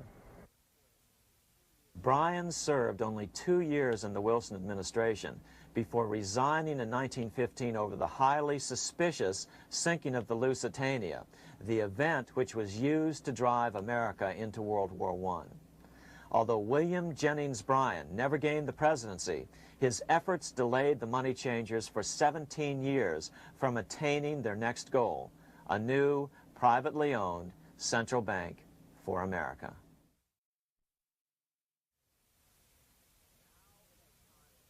Now it was time for the money changers to get back to the business of a new private central bank for America. During the early 1900s, men like J.P. Morgan led the charge. One final panic would be necessary to focus the nation's attention on the supposed need for a central bank. The rationale was that only a central bank can prevent bank failures. Morgan was clearly the most powerful banker in America and a suspected agent for the Rothschilds. Morgan had helped finance John D. Rockefeller's Standard Oil empire. He had also helped finance the monopolies of Edward Harriman in railroads, of Andrew Carnegie in steel, and of others in numerous industries. But on top of that, J.P. Morgan's father, Junius Morgan, had been America's financial agent to the British. After his father's death, J.P. Morgan took on a British partner, Edward Grenfell, a longtime director of the Bank of England. In fact, upon Morgan's death, his estate contained only a few $1,000,000. The bulk of the securities most people thought he owned were, in fact, owned by others. In 1902, President Theodore Roosevelt allegedly went after Morgan and his friends by using the Sherman Antitrust Act to try to break up their industrial monopolies. Actually, Roosevelt did very little to interfere in the growing monopolization of American industry by the bankers and their surrogates. For example, Roosevelt supposedly broke up the Standard Oil monopoly, but it wasn't really broken at all. It was merely divided into 7 corporations, all still controlled by the Rockefellers.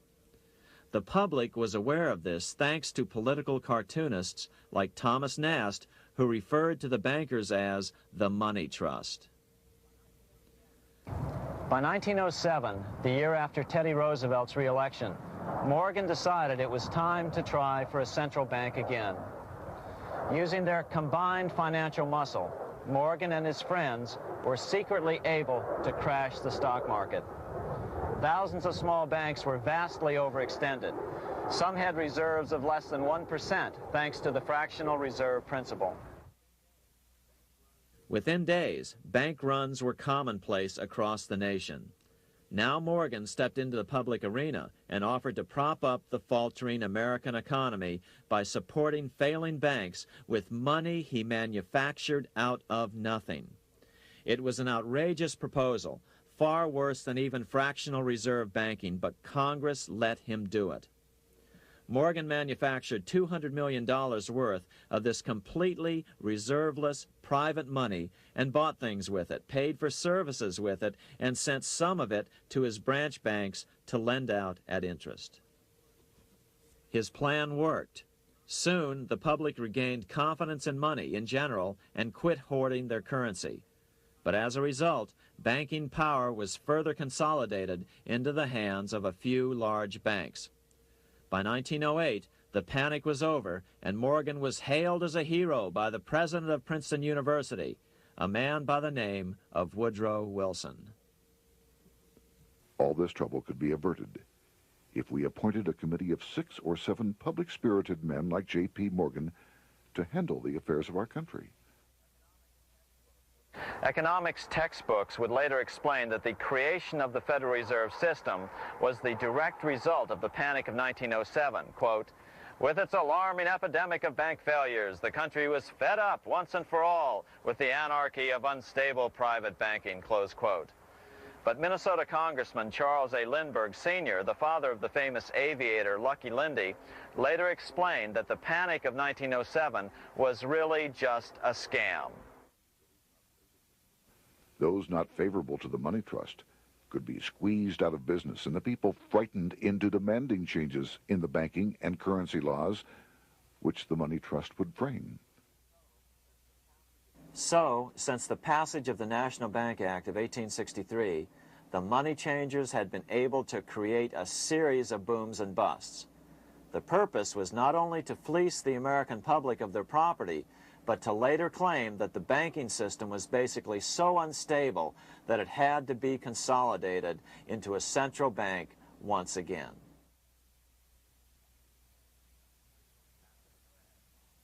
After the crash, Teddy Roosevelt, in response to the panic of 1907, signed into law a bill creating something called the National Monetary Commission. The commission was to study the banking problem and make recommendations to Congress. Of course, the commission was packed with Morgan's friends and cronies. The chairman was a man named Senator Nelson Aldrich from Rhode Island. Aldrich represented the Newport, Rhode Island homes of America's richest banking families.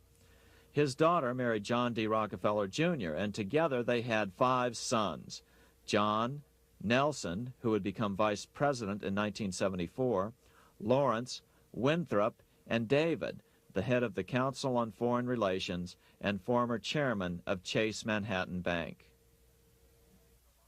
As soon as the National Monetary Commission was set up, Senator Aldrich immediately embarked on a 2-year tour of Europe, where he consulted at length with the private central bankers in England, France, and Germany.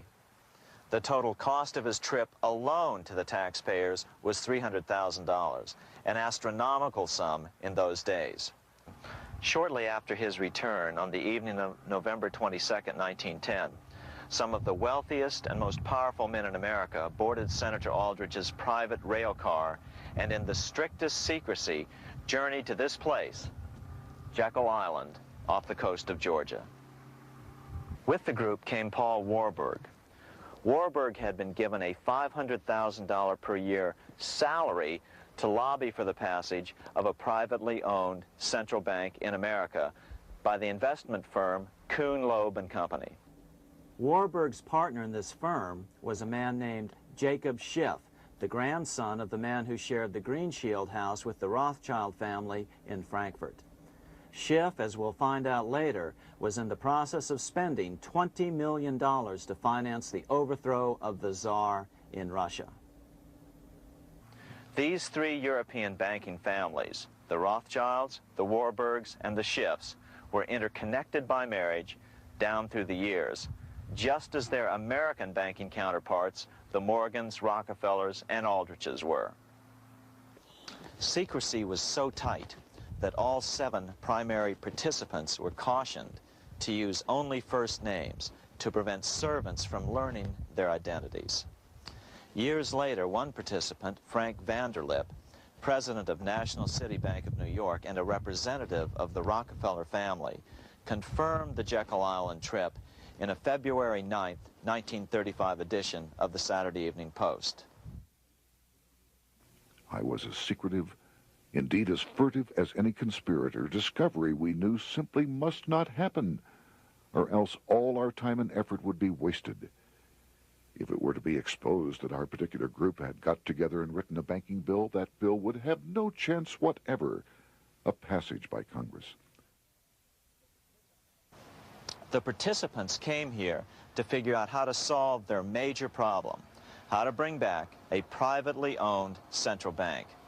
But there were other problems that needed to be addressed as well. First of all, the market share of the big national banks was shrinking fast. In the first 10 years of the century, the number of U.S. banks had more than doubled to over 20,000.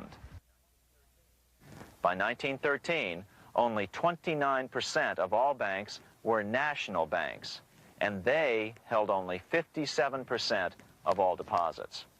As Senator Aldrich later admitted in a magazine article, before passage of this act, the New York bankers could only dominate the reserves of New York. Now, we are able to dominate the bank reserves of the entire country. Therefore, something had to be done to bring these new banks under their control. As John D. Rockefeller put it, quote, "Competition is sin," close quote. Secondly, the nation's economy was so strong that corporations were starting to finance their expansions out of profits instead of taking out huge loans from large banks. In the first 10 years of the new century, 70% of corporate funding came from profits. In other words, American industry was becoming independent of the money changers, and that trend had to be stopped. All the participants knew that these problems could be hammered out into a workable solution, but perhaps their biggest problem was a public relations problem, the name of the new bank. That discussion took place right here in this room, one of the many conference rooms in this sprawling hotel, today known as the Jekyll Island Club Hotel. Aldrich believed that the word bank should not even appear in the name. Warburg wanted to call the legislation the National Reserve Bill or the Federal Reserve Bill. The idea here was to give the impression that the purpose of the new central bank was to stop bank runs, but also to conceal its monopoly character. However, it was Aldrich, the egotistical politician, who insisted it be called the Aldrich Bill. After 9 days at Jekyll Island, the group dispersed. The new central bank would be very similar to the old Bank of the United States. It would be given a monopoly over U.S. currency and create that money out of nothing. How does the Fed create money out of nothing? It's a four-step process. But first, a word on bonds. Bonds are simply promises to pay, or government IOUs. People buy bonds to get a secure rate of interest. At the end of the term of the bond, the government repays the bond plus interest, and the bond is destroyed. There are about $3.6 trillion worth of these loans or bonds at present. Now here's the Fed money-making process. Step 1. The Federal Open Market Committee approves the purchase of U.S. bonds on the open market. Step 2. The bonds are purchased by the Fed from whoever is offering them for sale on the open market. Step 3, the Fed pays for the bonds with electronic credits to the seller's bank, which in turn credits the seller's bank account. The trick is that these credits are based on nothing. The Fed just creates them. Step 4, the banks use these deposits as reserves. They can loan out over 10 times the amount of their reserves to new borrowers, all at interest. In this way, a Fed purchase of, say, $1 million worth of bonds gets turned into over $10 million in bank accounts. The Fed, in effect, creates 10% of this totally new money, and the banks create the other 90%. To reduce the amount of money in the economy, the process is just reversed. The Fed sells bonds to the public, and the money flows out of the purchaser's local bank. Loans must be reduced by 10 times the amount of the sale. So, a Fed sale of $1 million in bonds results in $10 million less money in the economy. So how does this benefit the bankers whose representatives huddled at Jekyll Island? First, it totally misdirected banking reform efforts from proper solutions.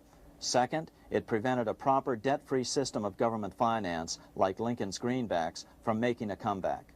The bond-based system of government finance forced on Lincoln after he created greenbacks was now cast in stone. Third, it delegated to the bankers the right to create 90% of our money supply based on only fractional reserves, which they then loan out at interest. Fourth, it centralized overall control of our nation's money supply in the hands of a few men. Fifth, it established a central bank with a high degree of independence from effective political control. Soon after its creation, the Fed's great contraction in the early 1930s would cause the Great Depression. This independence has been enhanced since then through additional laws. In order to fool the public into thinking the government retained control, the plan called for the Fed to be run by a board of governors appointed by the President and approved by the Senate. But all the bankers had to do was to be sure their men got appointed to the board of governors. That wasn't hard. Bankers have money, and money buys influence over politicians. Once the participants left Jekyll Island, the public relations blitz was on. The big New York banks put together an educational fund of $5 million to finance professors at respected universities to endorse the new bank. Woodrow Wilson at Princeton was one of the first to jump on the bandwagon. But the bankers' subterfuge didn't work. The Aldrich Bill was quickly identified as the bankers' bill, a bill to benefit only what became known as the money trust. As Congressman Lindbergh put it during the congressional debate, the Aldrich Plan is the Wall Street plan. It means another panic, if necessary, to intimidate the people. Aldrich, paid by the government to represent the people, proposes a plan for the trusts instead. seeing they didn't have the votes to win in Congress, the Republican leadership never brought the Aldrich bill to a vote. The bankers quietly decided to move to track 2, the Democratic alternative. They began financing Woodrow Wilson as the Democratic nominee. As respected historian James Perloff put it, Wall Street financier Bernard Baruch was put in charge of Wilson's education. Baruch brought Wilson to the Democratic Party headquarters in New York in 1912, leading him like one would a poodle on a string. Wilson received an indoctrination course from the leaders convened there. So now the stage was set. The money changers were poised to install their privately owned central bank once again. The damage President Andrew Jackson had done 76 years earlier had been only partly repaired with the passage of the National Bank Act during the Civil War. Since then, the battle had raged on across the decades. The Jacksonians became the greenbackers, who became the hardcore supporters of William Jennings Bryan. With Bryan leading the charge, these opponents of the money changers, ignorant of Baruch's tutelage, now threw themselves behind Democrat Woodrow Wilson. They and Bryan would soon be betrayed.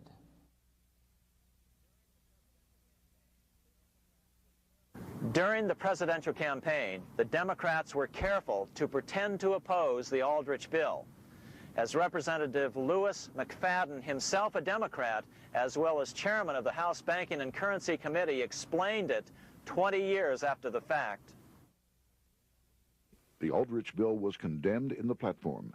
When Woodrow Wilson was nominated, the man who ruled the Democratic Party promised the people that if they were returned to power, there would be no central bank established here while they held the reins of government. 13 months later, that promise was broken, and the Wilson administration, under the tutelage of those sinister Wall Street figures who stood behind Colonel House, established here in our free country the worm-eaten, monarchical institution of the King's Bank, to control us from the top downward and to shackle us from the cradle to the grave. Once Wilson was elected, Morgan, Warburg, Baruch, and company advanced a new plan, which Warburg named the Federal Reserve System. The Democratic leadership hailed the new bill, called the Glass-Owen Bill, as something radically different from the Aldrich bill. But in fact, the bill was virtually identical in every important detail.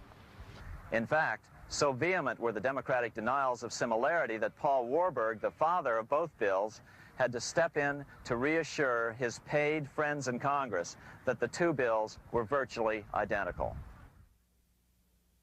Brushing aside the external differences affecting the shells, we find the kernels of the two systems very closely resembling and related to one another. But that admission was for private consumption only. Publicly, the money trust trotted out Senator Aldrich and Frank Vanderlip, the president of Rockefeller's National City Bank of New York and one of the Jekyll Island Seven, to oppose the new Federal Reserve System.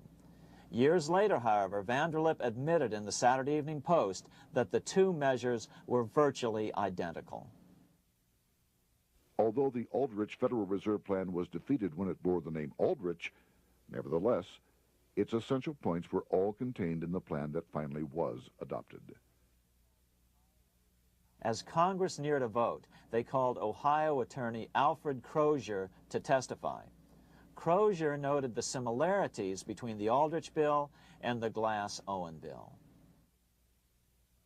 The bill grants just what Wall Street and the big banks for 25 years have been striving for: private instead of public control of currency. It, the Glass-Owen bill, does this as completely as the Aldrich bill.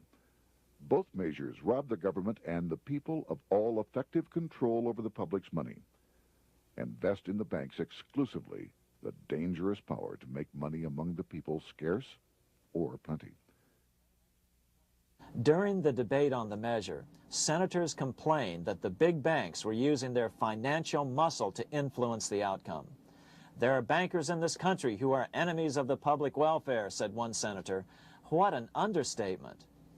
Despite the charges of deceit and corruption, the bill was finally snuck through the Senate on December 22, 1913, after most senators had left town for the holidays, after having been assured by the leadership that nothing would be done until long after the Christmas recess.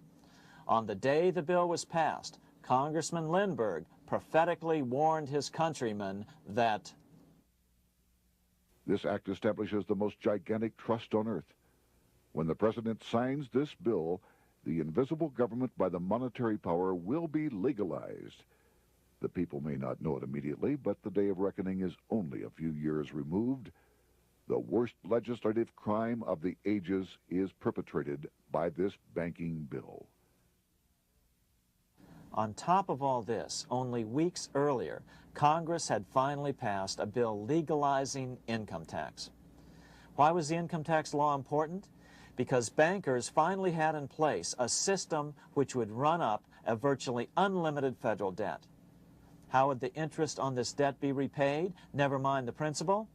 Remember, a privately owned central bank creates the principal out of nothing. The federal government was small then. Up to then, it had subsisted merely on tariffs and excise taxes. No, just as with the Bank of England, the interest payments had to be guaranteed by direct taxation of the people. the money changers knew that if they had to rely on contributions from the states, eventually the individual state legislatures would revolt and either refuse to pay the interest on their own money or at least bring political pressure to bear to keep the debt small. It is interesting to note that in 1895, the Supreme Court had found a similar income tax law to be unconstitutional. The Supreme Court even found a corporate income tax law unconstitutional in 1909. As a result, Senator Aldrich hustled a bill for a constitutional amendment allowing income tax through the Congress. The proposed 16th Amendment to the Constitution was then sent to the state legislatures for approval. But some critics claim that the 16th Amendment was never ratified by the necessary 3/4 of the states. In other words, the 16th Amendment may not be legal. But the money changers were in no mood to debate the fine points. By October of 1913, Senator Aldrich had hustled the income tax bill through Congress. Without the power to tax the people directly and bypass the states, the Federal Reserve Bill would be far less useful to those who wanted to drive America deeply into their debt. A year after the passage of the Federal Reserve Bill, Congressman Lindbergh explained how the Fed created what we have come to call the business cycle and how they use it to their advantage. To cause high prices, all the Federal Reserve Board will do will be to lower the rediscount rate, producing an expansion of credit and a rising stock market. Then, when businessmen are adjusted to these conditions, it can check prosperity in mid-career by arbitrarily raising the rate of interest. It can cause the pendulum of a rising and falling market to swing gently back and forth by slight changes in the discount rate, or cause violent fluctuations by a greater rate variation. And in either case, it will possess inside information as to financial conditions and advanced knowledge of the coming change, either up or down. This is the strangest, most dangerous advantage ever placed in the hands of a special privileged class by any government that ever existed. The system is private, conducted for the sole purpose of obtaining the greatest possible profits from the use of other people's money. They know in advance when to create panics to their advantage. They also know when to stop panic. Inflation and deflation work equally well for them when they control finance. Congressman Lindbergh was correct on all points. What he didn't realize was that most European nations had already fallen prey to the central bankers decades or centuries earlier. But he also mentions the interesting fact that only 1 year later, the Fed had cornered the market in gold. This is how he put it, quote, "Already, the Federal Reserve banks have cornered the gold and gold certificates," close quote. But Congressman Lindbergh was not the only critic of the Fed. Congressman Lewis McFadden, the chairman of the House Banking and Currency Committee from 1920 to 1931, remarked that the Federal Reserve Act brought about a superstate controlled by international bankers and international industrialists acting together to enslave the world for their own pleasure. Notice how McFadden saw the international character of the stockholders of the Federal Reserve. Another chairman of the House Banking and Currency Committee in the 1960s, Wright Patman from Texas, put it this way. In the United States today, we have in effect two governments. We have the duly constituted government, then we have an independent, uncontrolled, and uncoordinated government in the Federal Reserve System, operating the money powers which are reserved to Congress by the Constitution. Even the inventor of the electric light, Thomas Edison, joined the fray in criticizing the system of the Federal Reserve. If our nation can issue a dollar bond, it can issue a dollar bill. The element that makes the bond good makes the bill good also. The difference between the bond and the bill is the bond lets money brokers collect twice the amount of the bond and an additional 20%, whereas the currency pays nobody but those who contribute directly in some useful way. It is absurd to say that our country can issue $30 million in bonds and not $30 million in currency. Both are promises to pay, but one promise fattens the usurers, and the other helps the people. 3 years after the passage of the Federal Reserve Act, even President Wilson began to have second thoughts about what had been unleashed during his first term in office. We have come to be one of the worst ruled, one of the most completely controlled governments in the civilized world, no longer a government of free opinion, no longer a government by a vote of the majority, but a government by the opinion and duress of a small group of dominant men. Some of the biggest men in the United States in the field of commerce and manufacture are afraid of something. They know that there is a power somewhere so organized, so subtle, so watchful, so interlocked, so complete, so pervasive, that they had better not speak above their breath when they speak in condemnation of it. Before his death in 1924, President Wilson realized the full extent of the damage he had done to America when he confessed, "I have unwittingly ruined my government." So finally, the money changers, those who profit by manipulating the amount of money in circulation, had their privately owned central bank installed again in America. The major newspapers, which they also owned, hailed passage of the Federal Reserve Act of 1913, telling the public that now depressions could be scientifically prevented. The fact of the matter was that now depressions could be scientifically created.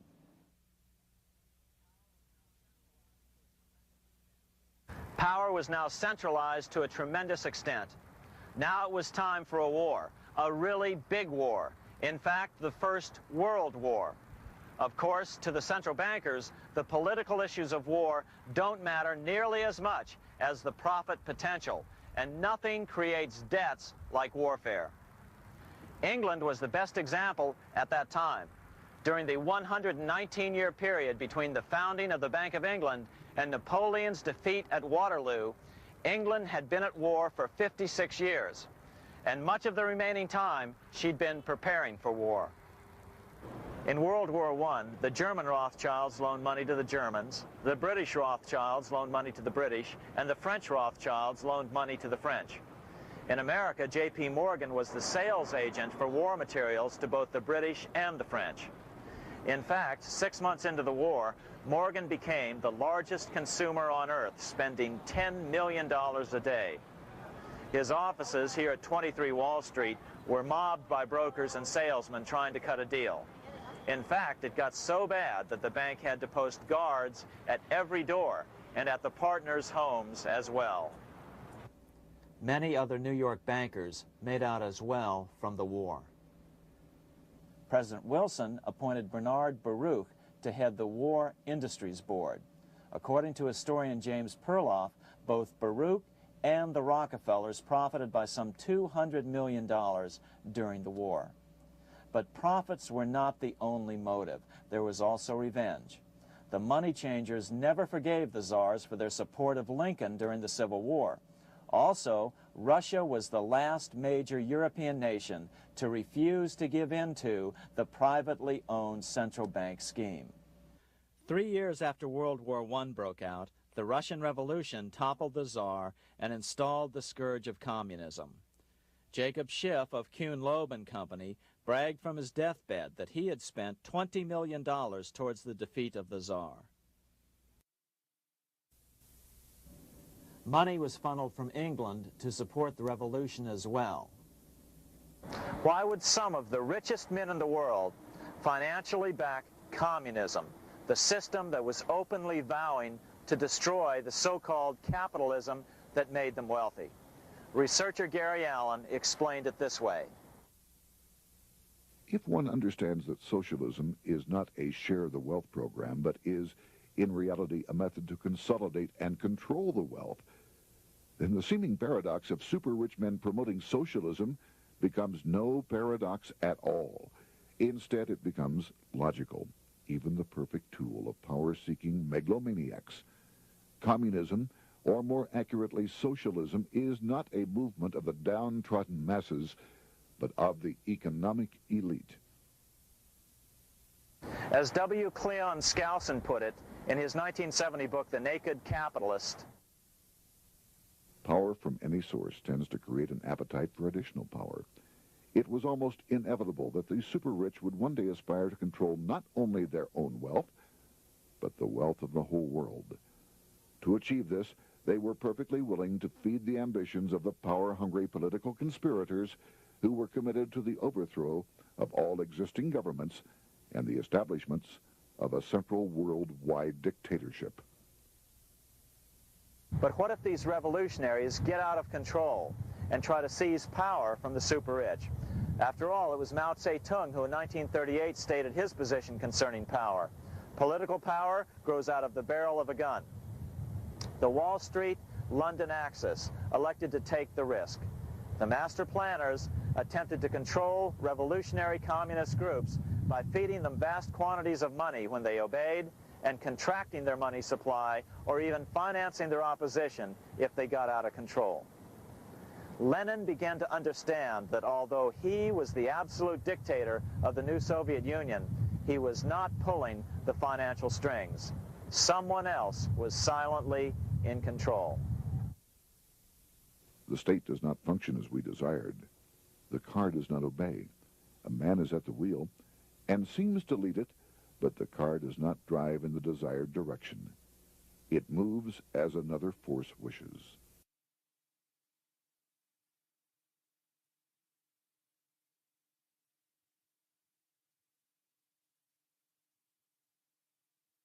Who is behind it? Representative Louis T. McFadden, the chairman of the House Banking and Currency Committee throughout the 1920s and into the Great Depression years of the 1930s, explained it this way. The course of Russian history has indeed been greatly affected by the operations of international bankers. The Soviet government has been given United States Treasury funds by the Federal Reserve Board, acting through the Chase Bank. England has drawn money from us through the Federal Reserve banks and has relent it at high rates of interest to the Soviet government. The Dnipro Dam was built with funds unlawfully taken from the United States Treasury by the corrupt and dishonest Federal Reserve Board and the Federal Reserve banks. In other words, the Fed and the Bank of England, at the behest of the international bankers who controlled them, were creating a monster, one which would fuel 7 decades of unprecedented communist revolution, warfare, and most importantly, debt.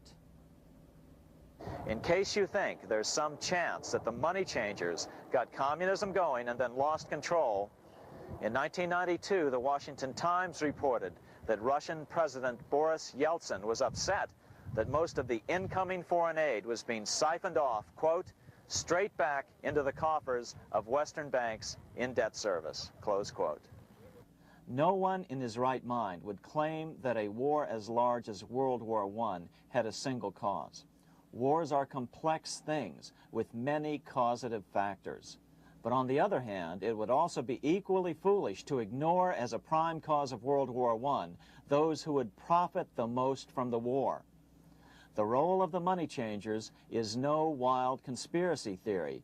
They had a motive, a short-ranged, self-serving motive, as well as a long-range political motive of advancing totalitarian governments, with the money changers maintaining the financial clout to control whatever politician might emerge as the leader. Next, we'll see what the money changers' ultimate political goal is for the world.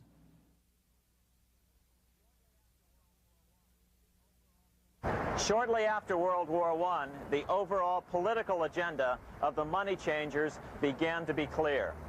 Now that they controlled national economies individually, the next step was the ultimate form of consolidation, world government. The new world government proposal was given top priority at the Paris Peace Conference after World War I. It was called the League of Nations. But much to the surprise of Paul Warburg and Bernard Baruch, who attended the peace conference with President Wilson, the world was not yet ready to dissolve national boundaries. Nationalism still beats strong in the human breast. For example, Lord Curzon, the British Foreign Secretary, called the League of Nations a good joke, even though it was the stated policy of the British government to support it.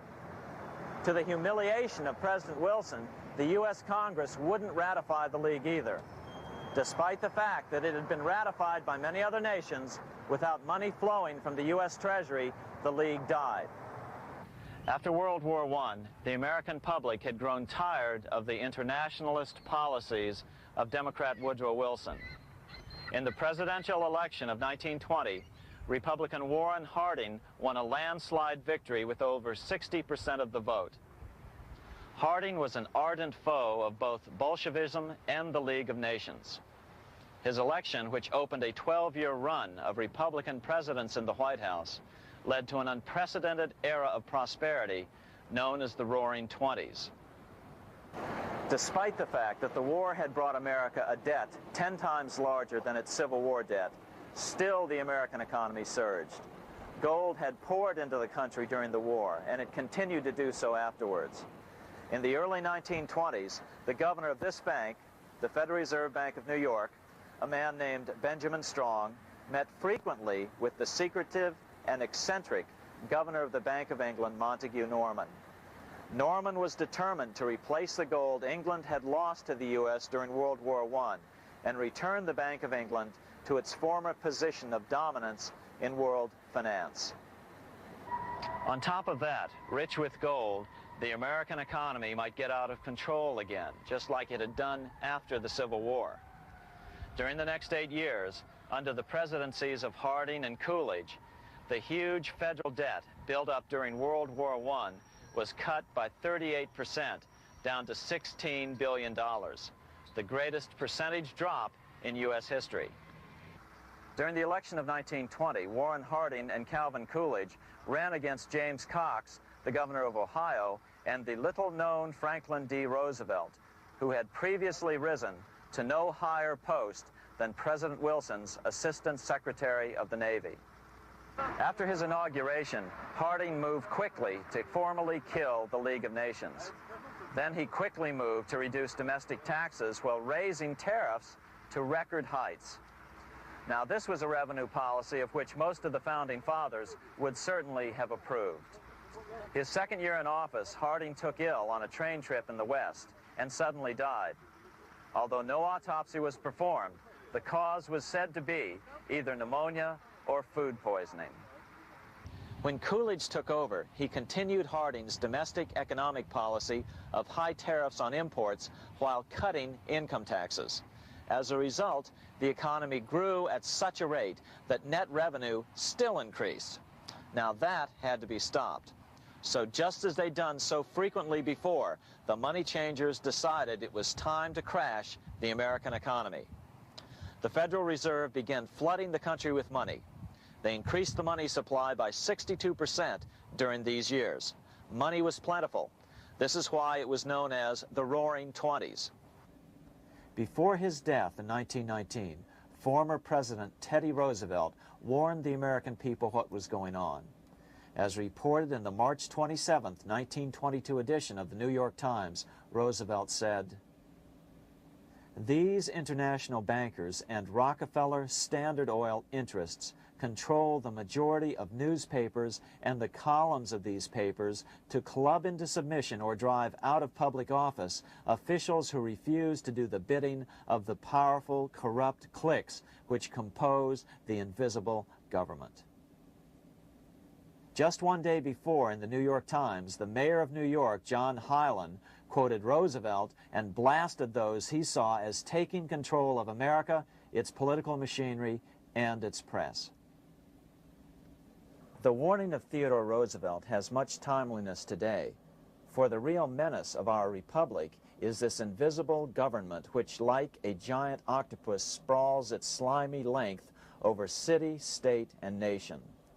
It seizes in its long and powerful tentacles our executive officers, our legislative bodies, our schools, our courts, our newspapers, and every agency created for the public protection. To depart from mere generalizations, let me say that at the head of this octopus are the Rockefeller Standard Oil interest and a small group of powerful banking houses generally referred to as the international bankers. The little coterie of powerful international bankers virtually run the United States government for their own selfish purposes. They practically control both parties, write political platforms, make cat's paws of party leaders, use the leading men of private organizations, and resort to every device to place a nomination for high public office only such candidates as will be amenable to the dictates of corrupt big business. These international bankers and Rockefeller Standard Oil interests control the majority of newspapers and magazines in this country. Why didn't people listen to such strong warnings and demand that Congress reverse its 1913 passage of the Federal Reserve Act? Because remember, it was the 1920s. A steady increase in bank loans contributed to a rising market. In other words, just as it is today, in times of prosperity, no one wants to worry about economic issues. But there was a dark side to all this prosperity. Businesses expanded and became strung out on credit. Speculation in the booming stock market became rampant. Although everything looked rosy, it was a castle made of sand. When all was in readiness, in April of 1929, Paul Warburg, the father of the Federal Reserve, sent out a secret advisory warning his friends that a collapse and nationwide depression was certain. In August of 1929, the Fed began to tighten money. It is not a coincidence that the biographies of all the Wall Street giants of that era, John D. Rockefeller, J.P. Morgan, Bernard Baruch, etc., all marvel that they got out of the stock market just before the crash and put all their assets in cash or gold. On October 24th, 1929, the big New York bankers called in their 24-hour broker call loans. This meant that both stockbrokers and customers had to dump their stocks on the market to cover their loans, no matter what price they had to sell them for. As a result, the market tumbled, and that day was known as Black Thursday. According to John Kenneth Galbraith, writing in The Great Crash, 1929, at the height of the selling frenzy, Bernard Baruch brought Winston Churchill into the visitors' gallery of the New York Stock Exchange here to witness the panic and impress him with his power over the wild events down on the floor. Congressman Louis McFadden, chairman of the House Committee on Banking and Currency from 1920 to 1931, knew who to blame. He accused the Fed and the international bankers of orchestrating the crash. It was not accidental. It was a carefully contrived occurrence. The international bankers sought to bring about a condition of despair here so that they might emerge as rulers of us all. But McFadden went even farther. He openly accused them of causing the crash in order to steal America's gold.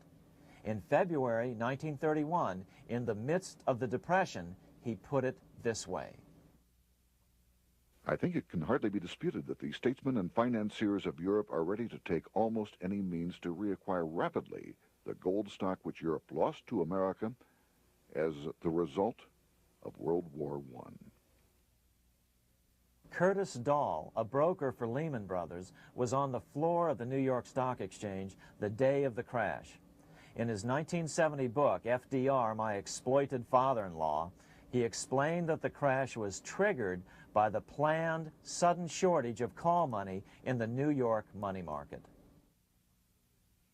Actually, it was the calculated shearing of the public by the world money powers triggered by the planned sudden shortage of call money in the New York money market. Within a few weeks, $3 billion of wealth simply seemed to vanish. Within a year, $40 billion had been lost. But did it really disappear? Or was it simply consolidated in fewer hands? And what did the Federal Reserve do? Instead of moving to help the economy out by quickly lowering interest rates to stimulate the economy, the Fed continued to brutally contract the money supply further, deepening the Depression. Between 1929 and 1933, the Fed reduced the money supply by an additional 33%. Although most Americans have never heard that the Fed was the cause of the Depression, this is well known among top economists. Milton Friedman, the Nobel Prize-winning economist now of Stanford University, said the same thing in a National Public Radio interview in January of 1996. The Federal Reserve definitely caused the Great Depression by contracting the amount of currency in circulation by 1/3 from 1929 to 1933. But the money lost by most Americans during the Depression didn't just vanish. It was just redistributed into the hands of those who had gotten out just before the crash and had purchased gold, which is always a safe place to put your money just before a depression.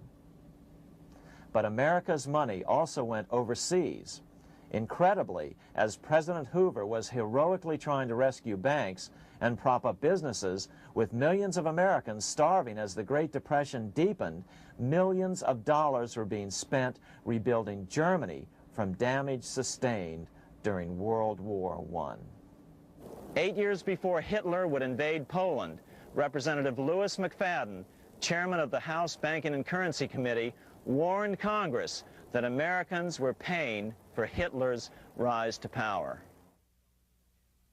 After World War I, Germany fell into the hands of the German international bankers. Those bankers bought her, and they now own her lock, stock, and barrel. They have purchased her industries, they have mortgages on her soil, they control her production, they control all her public utilities. The international German bankers have subsidized the present government of Germany, and they have also supplied every dollar of the money Adolf Hitler has used in his lavish campaign to build up a threat to the government of Brüning. When Brüning fails to obey the orders of the German international bankers, Hitler is brought forth to scare the Germans into submission. Through the Federal Reserve Board, over $30 billion of American money has been pumped into Germany. You have all heard of the spending that's taken place in Germany. Modernistic dwellings, her great planetariums, her gymnasiums, her swimming pools, her fine public highways, her perfect factories. All this was done on our money. All this was given to Germany through the Federal Reserve Board.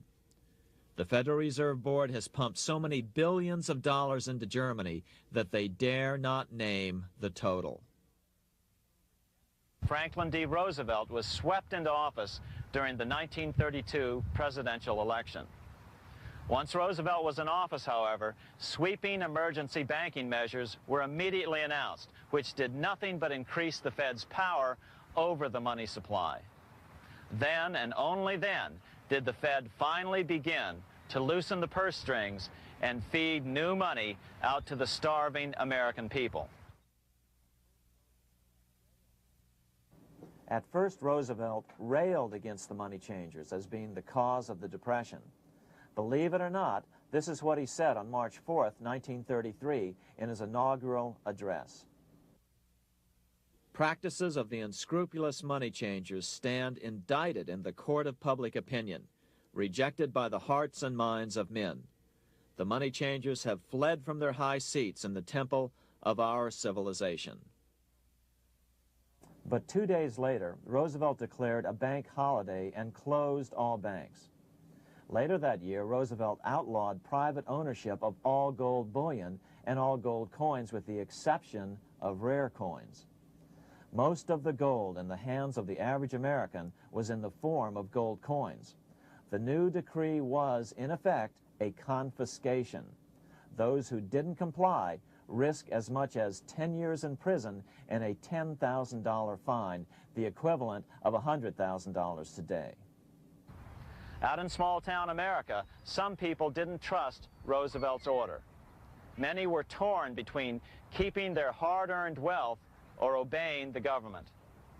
Those who did turn in their gold were paid the official price for it, $20.66 per ounce.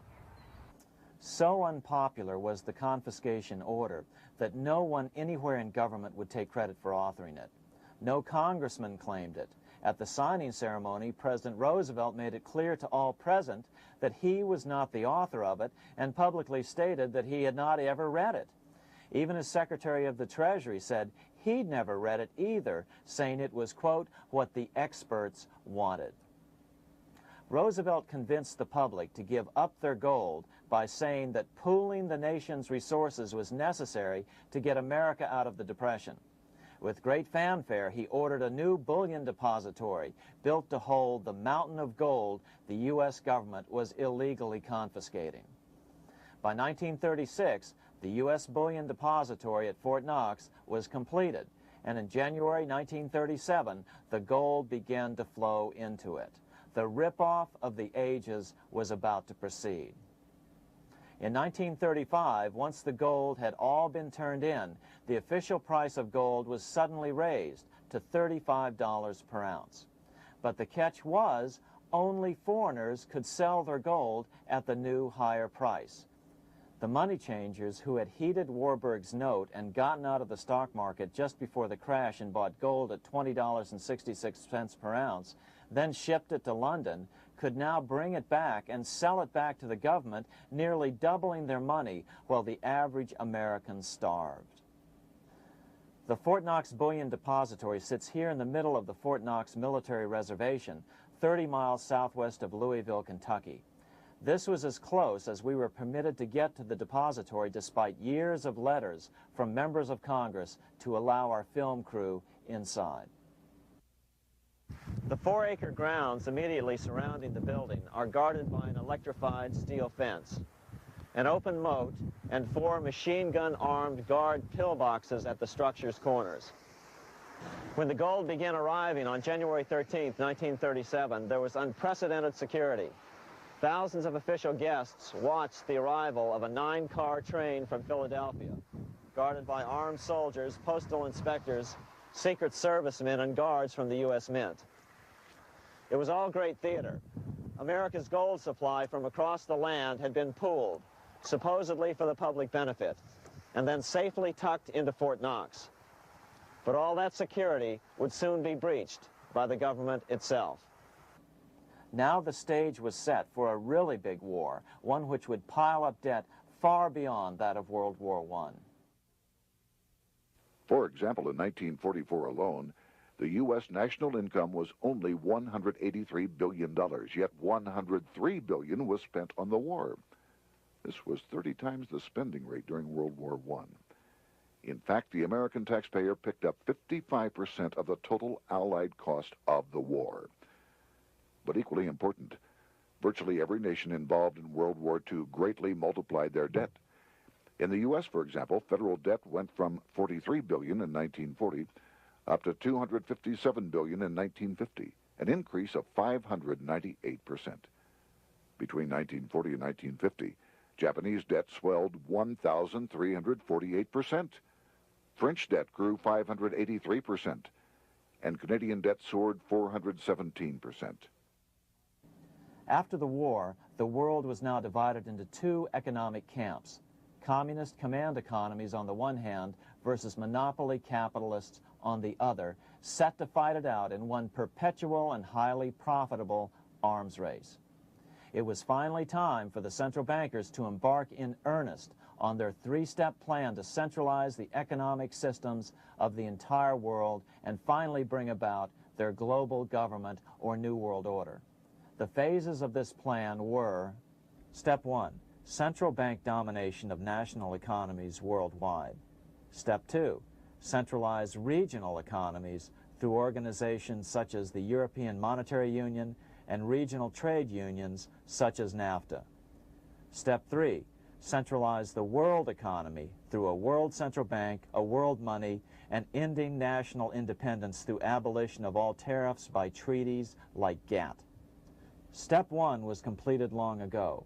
Steps 2 and 3 are far advanced, nearing completion. What about gold? Among central banks, the largest holder of gold is now the IMF. It and central banks now control 2/3 of the world's gold supply, giving them the ability to manipulate the gold market. Remember the money changer's golden rule: he who has the gold makes the rules. But before we get into solutions to our problem, let's take a look at what happened to all that gold in Fort Knox. Because if we don't understand that the gold has been stolen, we'll allow ourselves to be stampeded into the wrong solution, a gold-backed currency. Most Americans still believe that the gold is still here at Fort Knox.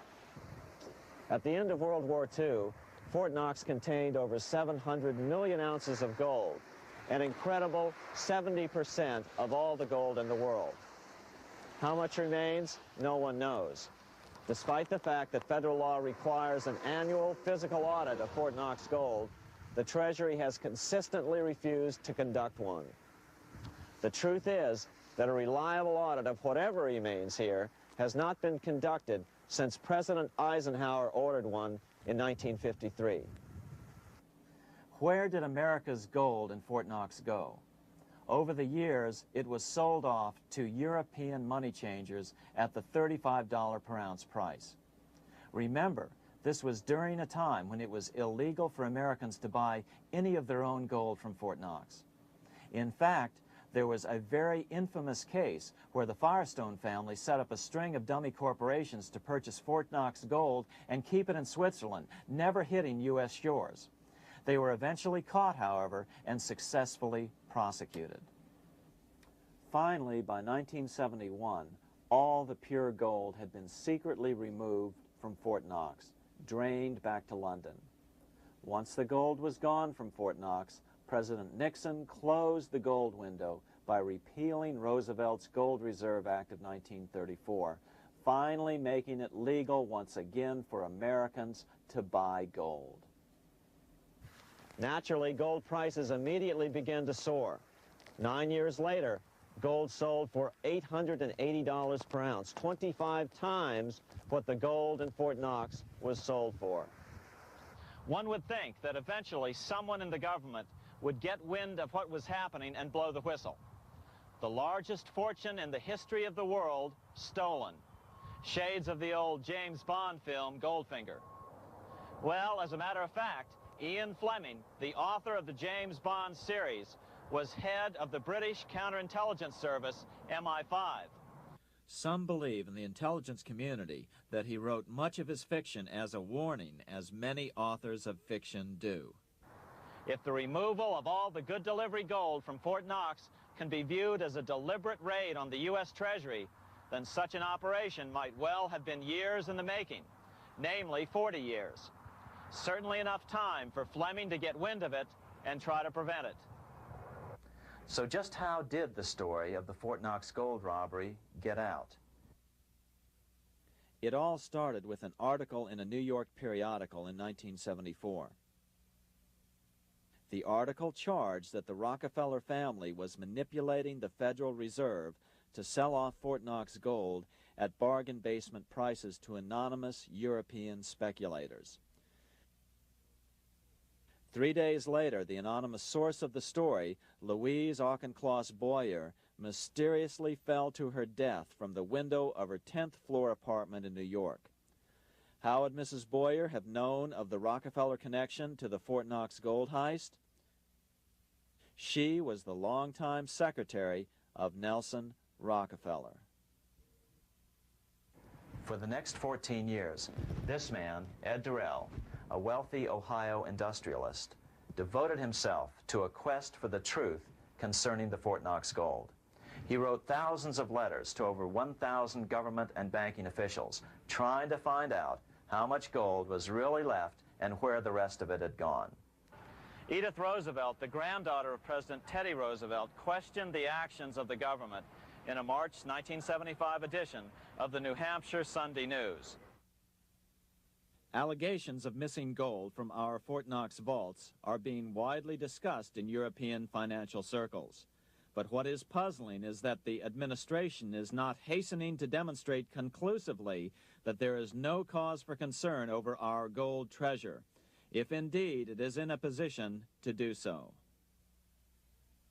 Unfortunately, Ed Durrell never did accomplish his primary goal, a full audit of the gold reserves in Fort Knox. It's incredible that the world's greatest treasure has had little accounting or auditing.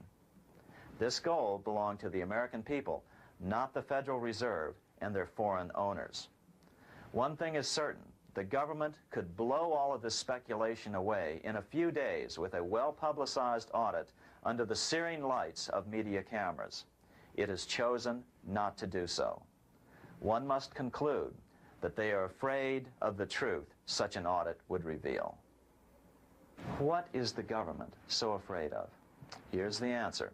When President Ronald Reagan took office in 1981, his conservative friends urged him to study the feasibility of returning to a gold standard as the only way to curb government spending. It sounded like a reasonable alternative, so President Reagan appointed a group of men called the Gold Commission to study the situation and report back to Congress. What Reagan's Gold Commission reported back to Congress in 1982 was the following shocking revelation concerning gold. The U.S. Treasury owned no gold at all. All the gold that was left in Fort Knox was now owned by the Federal Reserve, a group of private bankers, as collateral against the national debt. The truth of the matter is that never before has so much money been stolen from the hands of the general public and put into the hands of a small group of private investors, the money changers.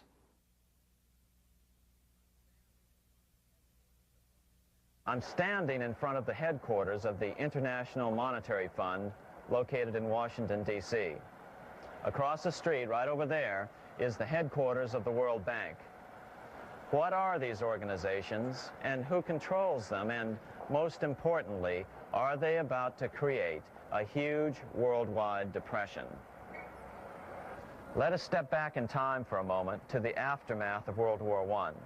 People were tired of war, so under the guise of peacemaking, the international bankers devised a plan to consolidate power even further. Claiming only an international government would stem the tide of world wars, the money changers pushed forward a proposal for world government which stood on three legs. A world central bank to be called the Bank of International Settlements, a world judiciary to be called the World Court located in The Hague, the Netherlands, and a world executive and legislature to be called the League of Nations. As President Clinton's mentor, Georgetown historian Carroll Quigley wrote in his 1966 book, Tragedy and Hope, the powers of financial capitalism had a far-reaching plan, nothing less than to create a world system of financial control in private hands, able to dominate the political system of each country and the economy of the world as a whole.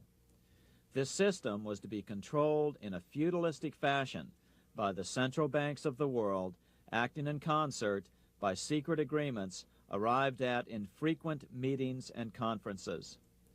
The apex of the system was to be the Bank for International Settlements in Basel, Switzerland, a private bank owned and controlled by the world central banks, which were themselves private corporations. Each central bank sought to dominate its government by its ability to control treasury loans, to manipulate foreign exchanges, to influence the level of economic activity in the country, and to influence cooperative politicians by subsequent economic rewards in the business world. Despite intense pressure from the international bankers and the press, a handful of U.S. senators, led by Senator Henry Cabot Lodge, kept the U.S. out of these schemes. Without U.S. participation, the League was doomed. Incredibly, even though the U.S. rejected the World Central Bank, the BIS, the New York Federal Reserve ignored its government and arrogantly sent representatives to Switzerland to participate in the central bankers' meeting right up until 1994, when the U.S. was finally officially dragged into it. Their world government schemes thwarted, the bankers resorted to the old formula: another war to wear down the resistance to world government while reaping handsome profits. To this end, Wall Street helped resurrect Germany through the Thyssen banks, which were affiliated with the Harriman interest in New York, just as the Chase Bank had assisted in the financing of the Bolshevik Revolution in Russia during World War I. Chase Bank was controlled by the Rockefeller family. Subsequently, it was merged with Warburg's Manhattan Bank to form the Chase Manhattan Bank. Now this has merged with Chemical Bank of New York, making it the largest Wall Street bank. Their strategy worked. Even before World War II was over, world government was back on track. In 1944, at Bretton Woods, New Hampshire, the International Monetary Fund and the World Bank were approved with full U.S. participation. The Second League of Nations, renamed the United Nations, was approved in 1945. Soon, a new international court system was functioning as well. All effective opposition to these international bodies before the war had evaporated in the heat of war, just as planned. These new organizations simply repeated on a world scale what the National Banking Act of 1864 and the Federal Reserve Act of 1913 had established in the U.S.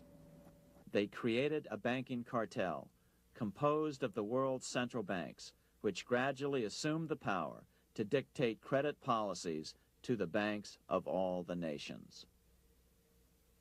For example, just as the Federal Reserve Act authorized the creation of a new national fiat currency called Federal Reserve Notes, the IMF has been given the authority to issue a world fiat money called Special Drawing Rights, or SDRs.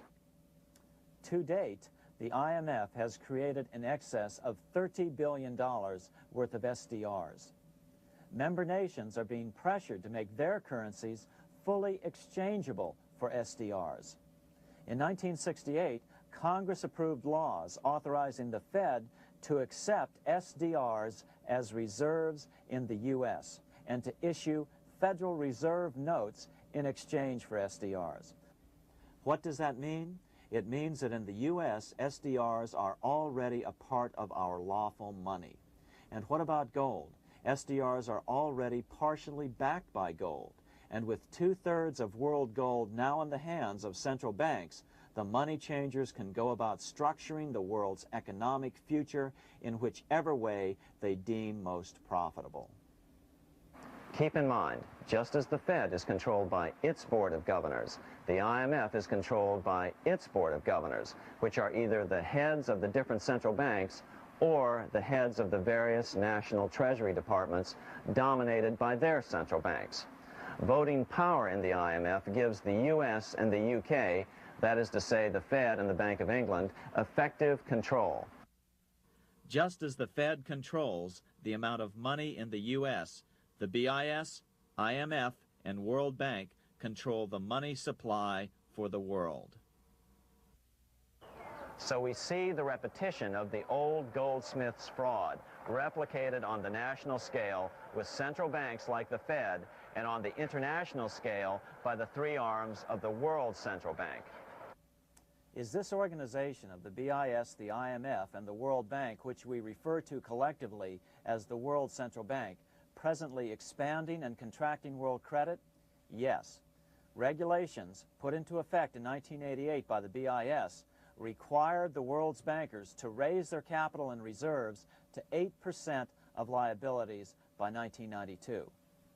Increased capital requirements put an upper limit to the fractional reserve lending, similar to the way cash reserve requirements do. What has this seemingly insignificant regulation made in a Swiss city 8 years ago meant to the world? It means our banks cannot loan more and more money to buy more and more time before the next depression, as a maximum loan ratio is now set. It means those nations with the lowest bank reserves in their systems have already felt the terrible effects of this credit contraction as their banks scrambled to raise money to increase their reserves to 8%. To raise the money, they had to sell stocks, which depressed their stock markets and began the depression first in their countries.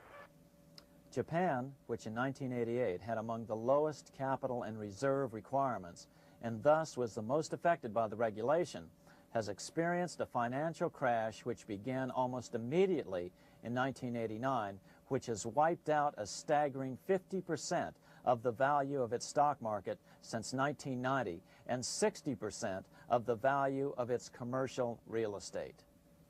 The Bank of Japan has lowered its interest rates to 0.5%, practically giving away money to resurrect the economy, but still the depression worsens. Due to the $20 billion U.S. bailout of Mexico, the financial collapse in that nation is already known here. Yet despite the bailout, the economy continues to be a disaster. One huge debt after another is rolled over as new loans are being made simply to enable Mexico to pay the interest on the old loans. In the south of Mexico, the poor have been in open revolt as every spare peso is being siphoned out of the country to make interest payments.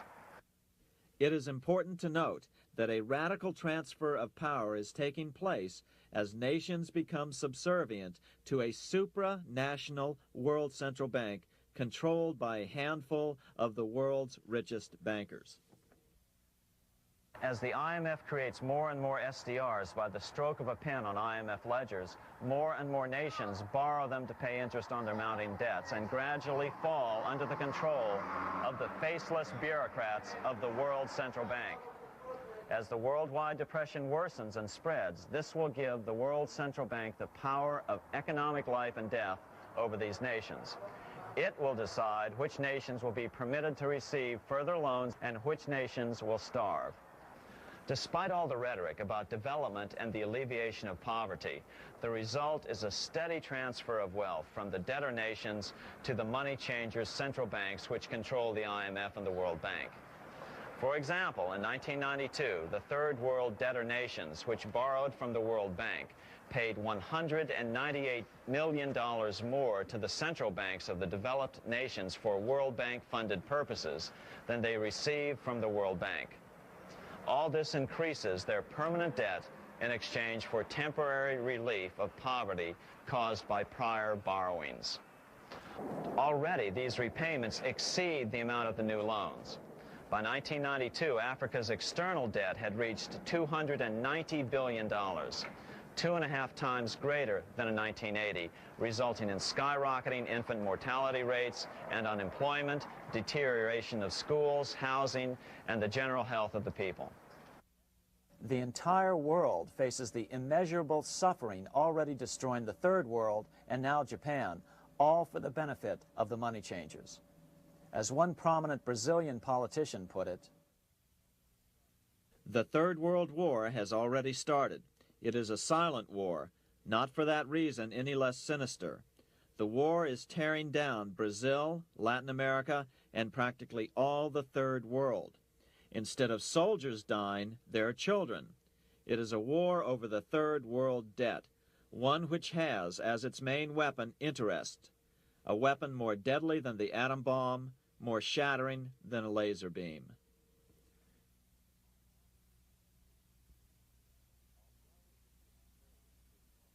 Although it would be absurd to ignore the pivotal role played by influential families such as the Rothschilds, the Warburgs, the Schiffs, the Morgans, and the Rockefellers in any review of the history of central banking and fractional banking, keep in mind, by now, central banks and the large commercial banks are up to 3 centuries old and deeply entrenched in the economic life of many nations.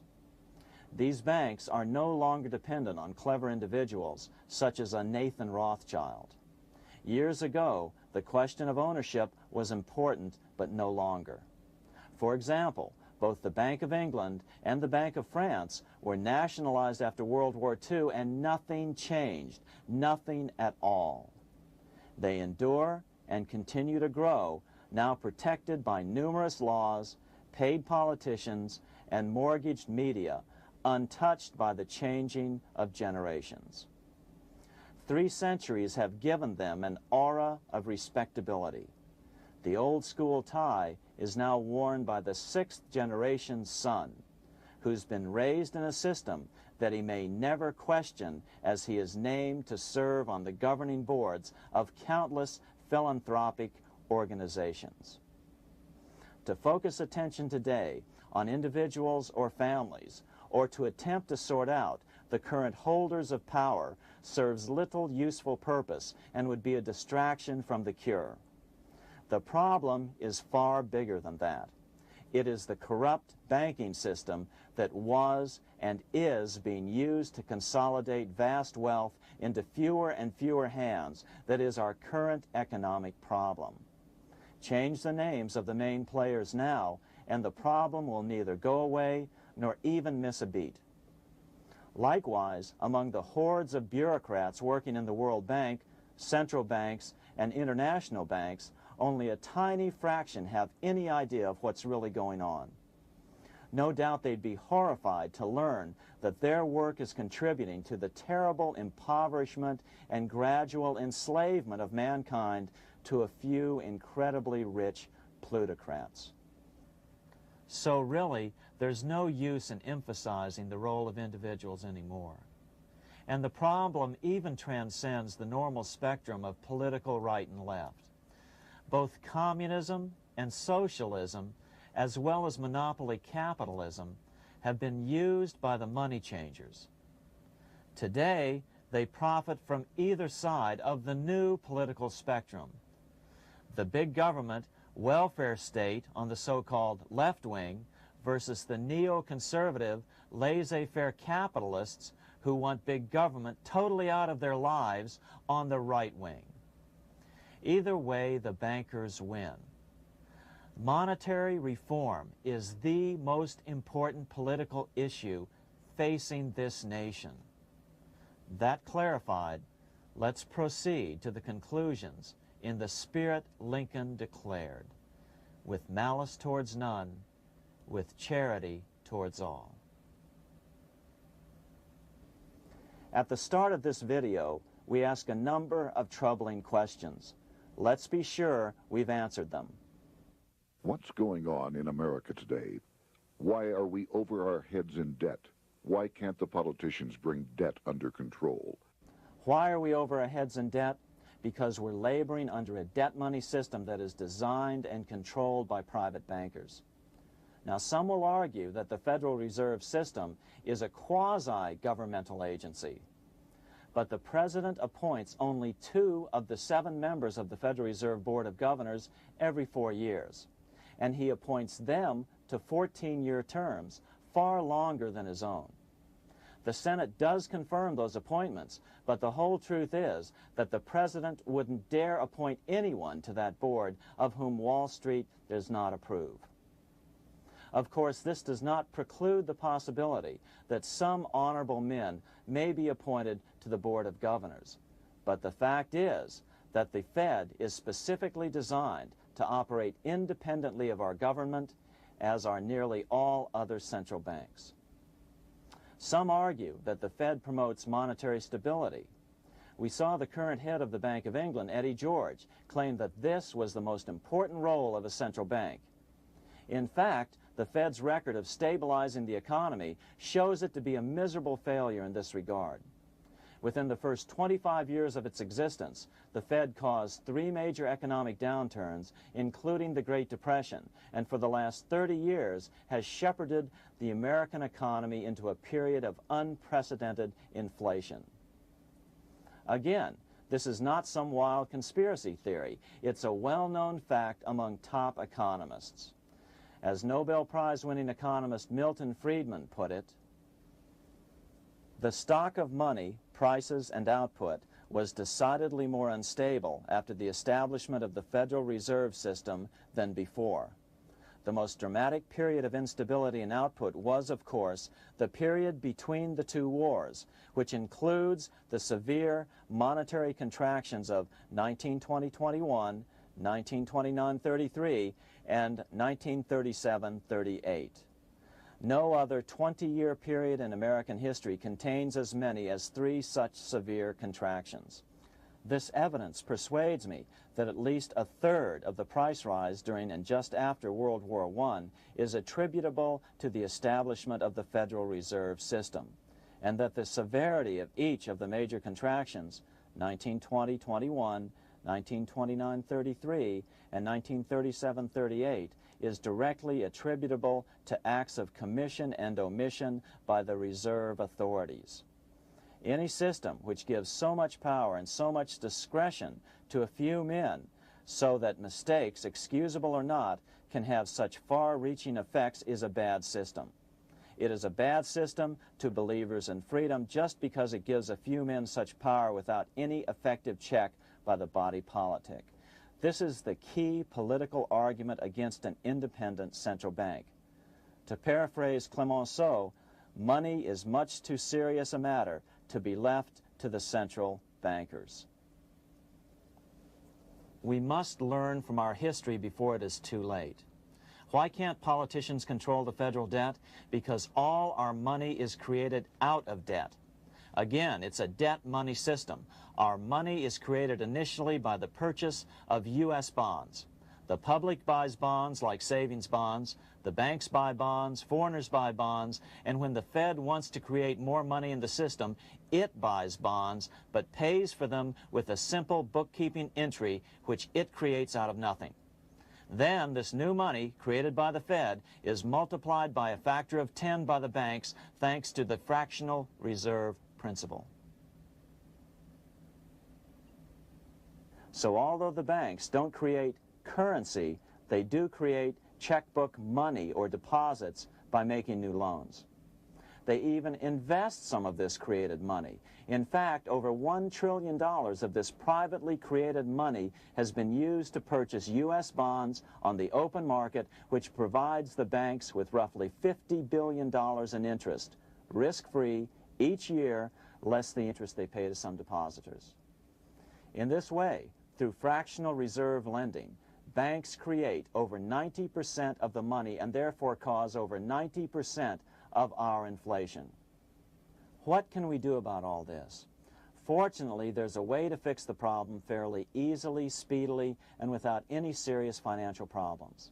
We can get our country totally out of debt in 1 to 2 years by simply paying off these U.S. bonds with debt-free U.S. notes, just like Lincoln issued. Of course, that by itself would create tremendous inflation, since our currency is presently multiplied by the fractional reserve banking system. But here's the ingenious solution, advanced in part by Milton Friedman, to keep the money supply stable and avoid inflation and deflation while the debt is retired. As the Treasury buys up its bonds on the open market with U.S. notes, the reserve requirements of your hometown local bank will be proportionally raised, so the amount of money in circulation remains constant. As those holding bonds are paid off in U.S. notes, they will deposit this money, thus making available the currency then needed by the banks to increase their reserves. Once all the U.S. bonds are replaced with U.S. notes, banks will be at 100% reserve banking instead of the fractional reserve system currently in use. From this point on, the former Fed buildings will only be needed as a central clearinghouse for checks and as vaults for U.S. notes. The Federal Reserve Act will no longer be necessary and could be repealed. Monetary power can be transferred back to the Treasury Department. There would be no further creation or contraction of money by banks.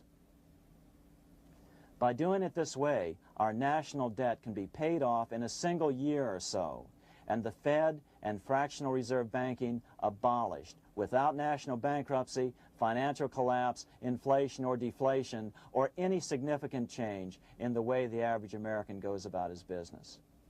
To the average person, the primary difference would be that for the first time since the Federal Reserve Act was passed in 1913, taxes would begin to go down. Now there's a real national blessing for you, rather than for Hamilton's banker friends. Now let's take a look at these proposals in more detail. Here are the main provisions of a Monetary Reform Act which needs to be passed by Congress. We've drafted a proposed Monetary Reform Act which follows at the end of this tape. Of course, variations with the same results would be equally welcome. 1. Pay off the debt with debt-free U.S. notes. As Thomas Edison put it, if the U.S. can issue a dollar bond, it can issue a dollar bill. They both rest purely on the faith and credit of the United States government. This amounts to a simple substitution of one type of government obligation for another, One bears interest, the other doesn't. Federal Reserve notes could be used for this as well, but could not be printed after the Fed's abolished as we propose, so we suggest using U.S. notes instead. 2. Abolish fractional reserve banking. As the debt is paid off, the reserve requirements of all banks and financial institutions would be raised proportionally at the same time to absorb the new U.S. notes, which would be deposited and become the bank's increased reserves. Towards the end of the first year of the transition period, the remaining liabilities of financial institutions would be assumed or acquired by the U.S. government in a one-time operation. In other words, they too would eventually be paid off with debt-free U.S. notes in order to keep the total money supply stable. At the end of the first year or so, all of the national debt would be paid, and we could start enjoying the benefits of full reserve banking. The Fed would be obsolete, an anachronism. 3. Repeal the Federal Reserve Act of 1913 and the National Banking Act of 1864. These acts delegate the money power to a private banking monopoly. They must be repealed, and the money power handed back to the Department of Treasury, where they were initially under President Abraham Lincoln. No banker or person in any way affiliated with financial institutions should be allowed to regulate banking. After the first two reforms, these acts would serve no useful purpose anyway, since they relate to a fractional reserve banking system. 4. Withdraw the U.S. from the IMF, the BIS, and the World Bank. These institutions, like the Federal Reserve, are designed to further centralize the power of the international bankers over the world's economy, and the U.S. must withdraw from them. Their harmless functions, such as currency exchange, can be accomplished either nationally or in new organizations limited to those functions. Such a monetary reform act would guarantee that the amount of money in circulation would stay very stable, causing neither inflation nor deflation. Remember, for the last 3 decades, the Fed has doubled the American money supply every 10 years. That fact and fractional reserve banking are the real causes of inflation and the reduction in our buying power, a hidden tax. These and other taxes are the real reasons both parents now have to work just to get by. The money supply should increase slowly to keep prices stable, roughly in proportion to population growth, about 3% per year, not at the whim of a group of bankers meeting in secret. In fact, all future decisions on how much money will be in the American economy must be made based on statistics of population growth and the price level index. The new monetary regulators and the Treasury Department, perhaps called the Monetary Committee, would have absolutely no discretion in this matter except in time of declared war. This would ensure a steady, stable money growth of roughly 3% per year, resulting in stable prices and no sharp changes in the money supply. To make certain the process is completely open and honest, all deliberations would be public, not secret, as meetings of the Fed's Board of Governors are today. How do we know this will work?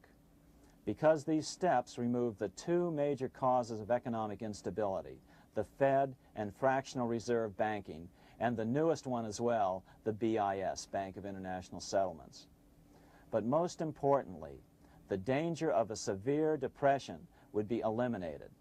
Let's listen to Milton Friedman on the single cause of severe economic depressions.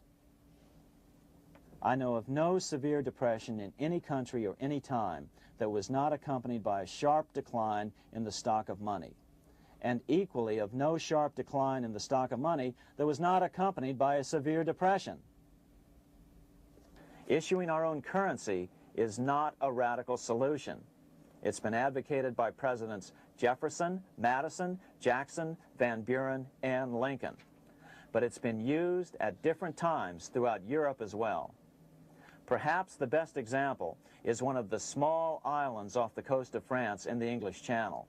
Called Guernsey, it's been using debt-free money issues to pay for large building projects for nearly 200 years. Here we are on Guernsey, and this is the Guernsey Flower and Vegetable Market. Guernsey is one of the most successful examples of just how well a debt-free money system can work. In 1815, a committee was appointed to investigate how best to finance this new market. The impoverished island could not afford more new taxes, so the state's fathers decided to try a revolutionary idea: issue their own paper money.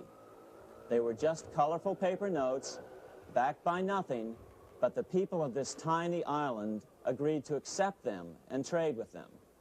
To be sure they circulated widely, they were declared to be good for the payment of taxes. Of course, this idea was nothing new. It was exactly what America had done before the American Revolution, and there are many other examples throughout the world. But it was new to Guernsey, and it worked miracles. This market is still in use, and remember, it was built for no debt to the people of this island state. But what if we follow Guernsey's example? How would the bankers react to these reforms? Certainly the international bankers' cartel will oppose reforms that do away with their control of the world's economies as they have in the past. But it is equally certain that Congress has the constitutional authority and responsibility to authorize the issuance of debt-free money, U.S. notes, and to reform the very banking laws it ill-advisedly enacted.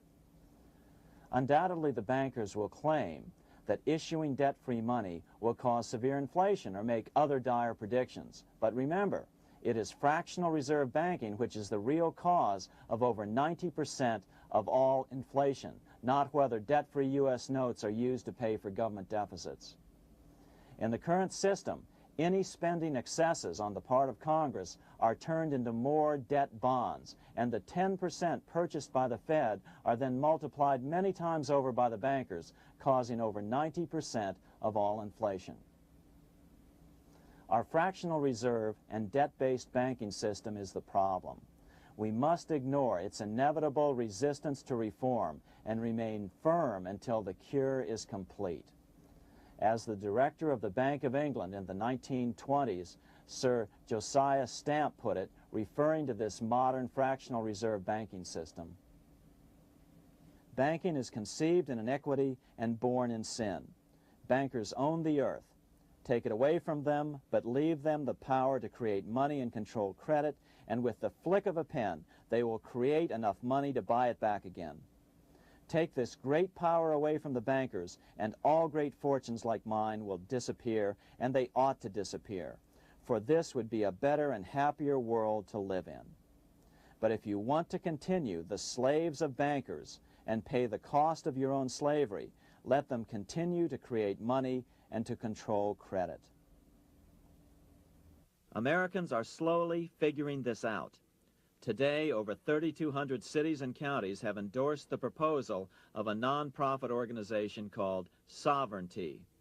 The Sovereignty movement calls for Congress to authorize the Secretary of the Treasury to issue $90 billion per year of U.S. notes, not Federal Reserve notes nor debt-based bonds, to loan money interest-free to cities, counties, and school districts for needed capital improvements.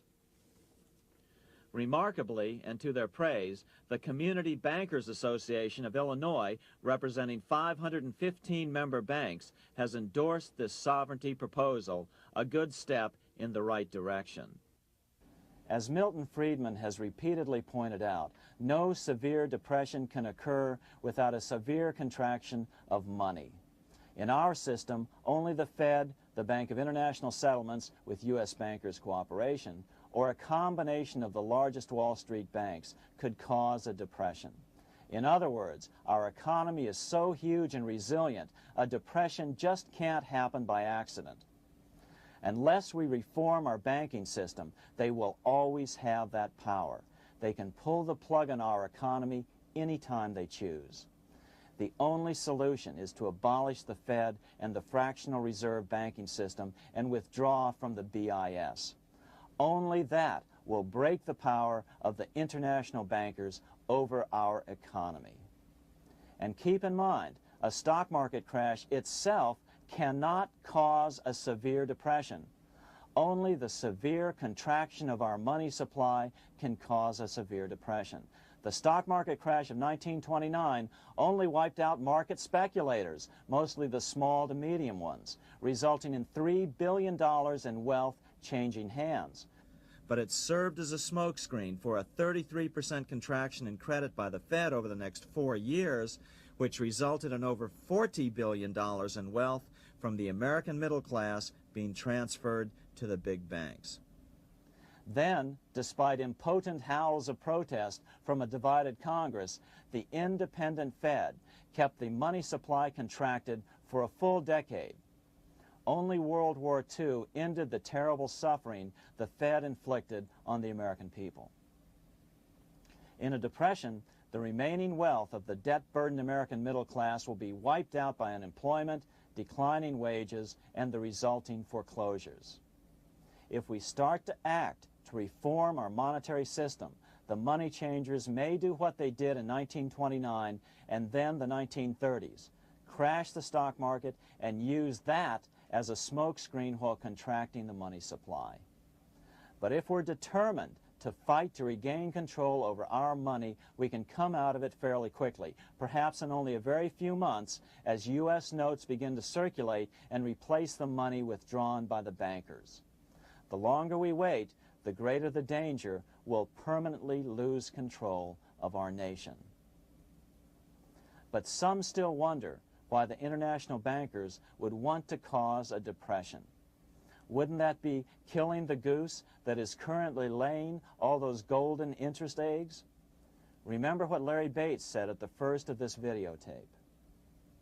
You see, in periods of economic upheaval, in economic crisis, wealth is not destroyed. It is merely transferred. Do we have any hints as to what the money changers have in store for us? Here's what David Rockefeller, the chairman of Chase Manhattan Bank, the largest Wall Street bank, had to say. We are on the verge of a global transformation. All we need is the right major crisis and the nation will accept the New World Order. So, crisis is needed to fulfill their plans quickly. The only question is when the crisis will occur. Fortunately, we probably have a little time. It's unlikely that this crisis will occur before the 1996 elections, but after that, the danger begins rising. But whether or not they decide to cause a crash or a depression through relentless increases in taxes and the loss of hundreds of thousands of jobs being sent overseas thanks to trade agreements such as GATT and NAFTA, the American middle class is an endangered species. Cheaper labor, including slave labor in Red China, which Harry Wu has heroically documented, is being used to compete with American labor. In other words, money is being consolidated in fewer and fewer hands as never before in the history of this nation or the world. Without reform, the American middle class will soon be extinct, leaving only the very rich few and the very many poor, as has already occurred in most of the world. We've been warned of all this by congressmen, presidents, industrialists, and economists down through the years. Religious leaders, too, have seen the danger. About 1898, during the time of William Jennings Bryan, Pope Leo XIII put it this way. On the one side, there is the party which holds the power because it holds the wealth, which has in its grasp all labor and all trade, which manipulates for its own benefit and its own purposes all the sources of supply, and which is powerfully represented in the councils of state itself. On the other side, there is the needy and powerless multitude, sore and suffering. Rapacious usury, which, although more than once condemned by the Church, is nevertheless under a different form, but with the same guilt, still practiced by avaricious and grasping men, so that a small number of very rich men have been able to lay upon the masses of the poor a yoke little better than slavery itself. More recently, during America's Great Depression, Pope Pius XI spoke of the same problem. In our days, not alone is wealth accumulated, but immense power and despotic economic domination is concentrated in the hands of a few. This power becomes particularly irresistible when exercised by those who, because they hold and control money, are able also to govern credit and determine its allotment. For this reason, supplying, so to speak, the lifeblood to the entire economic body and grasping, as it were, in their hands the very soul of the economy, so that no one dare breathe against their will. Educate your friends. Our country needs a solid group who really understand how our money is manipulated and what the solutions really are. Because if a depression comes, there will be those who call themselves conservatives who will come forward advancing solutions framed by the international bankers. Beware of calls to return to a gold standard. Why? Simple. Because never before has so much gold been so concentrated outside of American hands. And never before has so much gold been in the hands of international governmental bodies such as the World Bank and International Monetary Fund. A gold-backed currency usually brings despair to a nation, and to return to it would certainly be a false solution in our case. Remember, we had a gold-backed currency in 1929 and during the first 4 years of the Great Depression. Likewise, beware of any plans advanced for a regional or world currency. This is the international bankers' Trojan horse.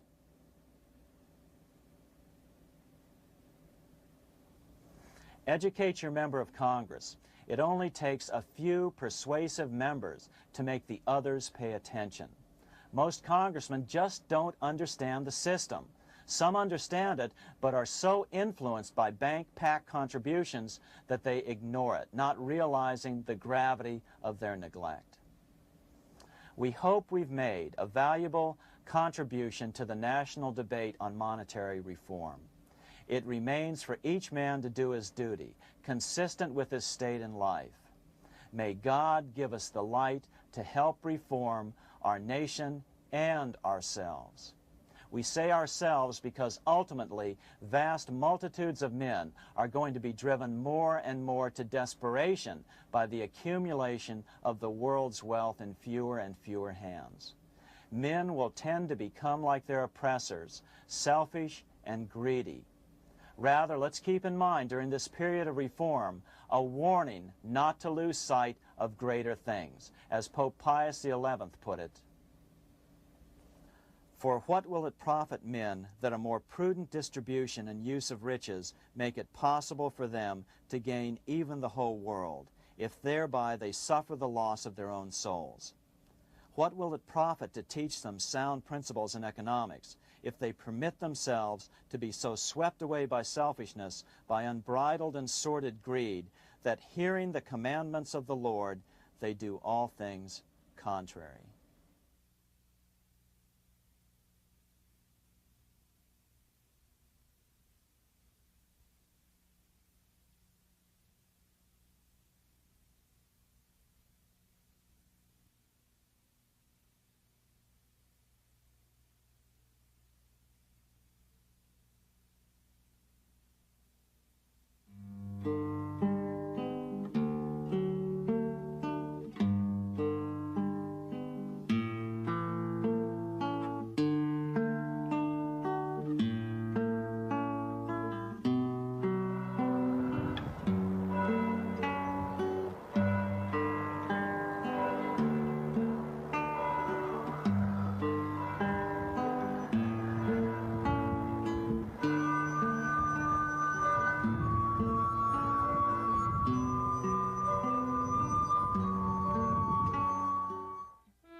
In other words, he bought shares in the world's richest and most powerful corporation with a stick of wood. It's ironic that after its formation in 1694, the Bank of England attacked the tally stick system because it was money outside the power of the money changers, just as King Henry had wanted it to be. Why do people accept sticks of wood for money? That's a great question. Throughout history, people traded anything they thought had value and used as money. You see, the secret is that money is only what people agree on to use as money. What's our paper money today? It's really just paper. But here's the trick. King Henry ordered that tally sticks had to be used to pay the king's taxes. This built-in demand for tally sticks immediately made them circulate and be accepted as money. And they worked well. In fact, no other form of money has worked so well for so long as tally sticks. Keep in mind, the British Empire was built under the tally stick system. The tally stick system succeeded despite the fact that the money changers constantly attacked it by offering the metal coin system as competition. In other words, metal coins never went completely out of circulation, but tally sticks hung on because they were good for the payment of taxes. Finally, in the 1500s, King Henry VIII relaxed the laws concerning usury, and the money changers wasted no time reasserting themselves. They quickly made their gold and silver money plentiful for a few decades.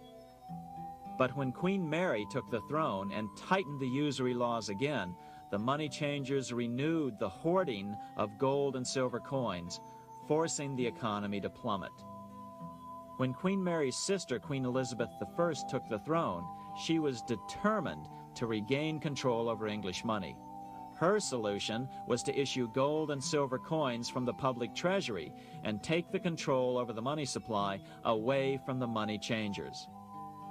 Although control over money was not the only cause of the English Revolution in 1642, religious differences fueled the conflict. Monetary policy played a major role. Financed by the money changers, Oliver Cromwell finally overthrew King Charles, purged the Parliament, and put the king to death. The money changers were immediately allowed to consolidate their financial power. The result was that for the next 50 years, the money changers plunged Great Britain into a series of costly wars. They took over a square mile of property in the center of London, known as the City of London. This area today is still known as one of the 3 predominant financial centers of the world.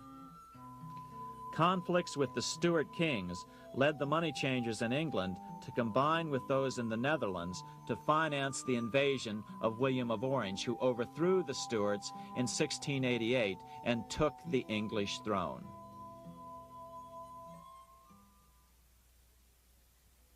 By the end of the 1600s, England was in financial ruin.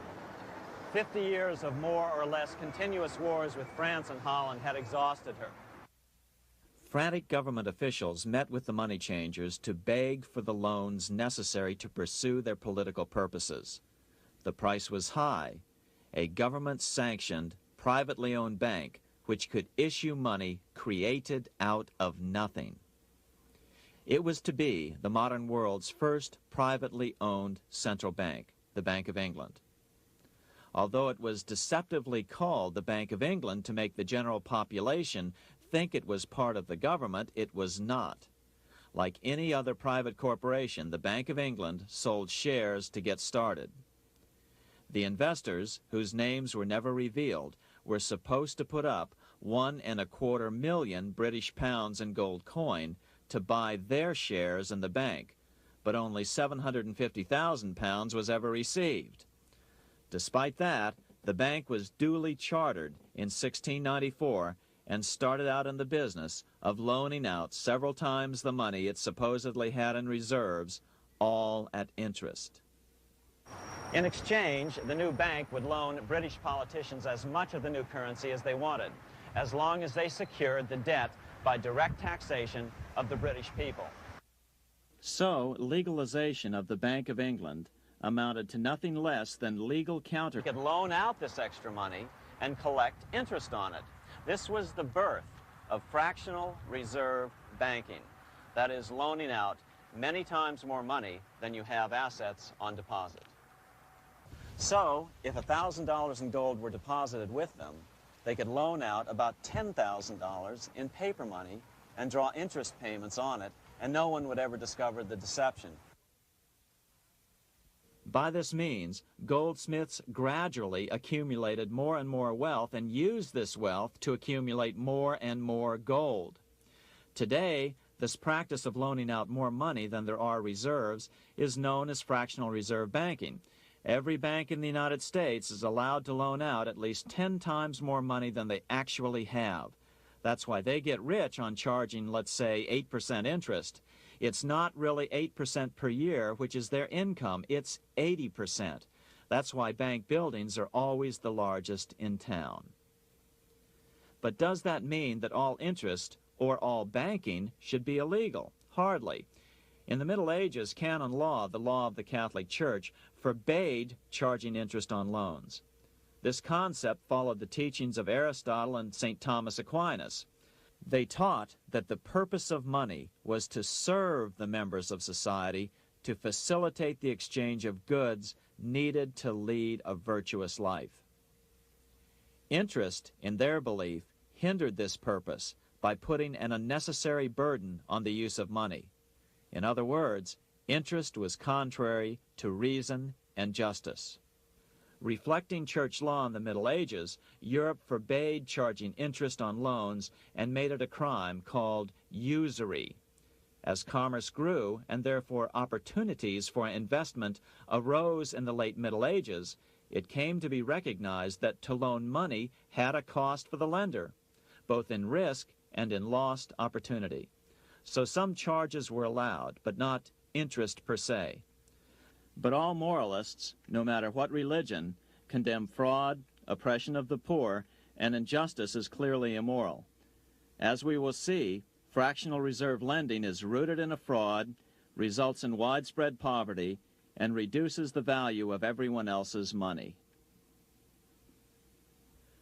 The ancient goldsmiths discovered that extra profits could be made by rowing the economy between easy money and tight money. When they made money easier to borrow, then the amount of money in circulation expanded. Money was plentiful. People took out more loans to expand their businesses. But then the money changers would tighten the money supply. They would make loans more difficult to get. What would happen? Just what happens today. A certain percentage of people could not repay their previous loans and could not take out new loans to repay the old ones. Therefore, they went bankrupt and had to sell their assets to the goldsmiths for pennies on the dollar. The same thing is still going on today. Only today, we call this rowing of the economy up and down the business cycle. Like Julius Caesar, King Henry I of England finally resolved to take the money power away from the goldsmiths about 1100 A.D.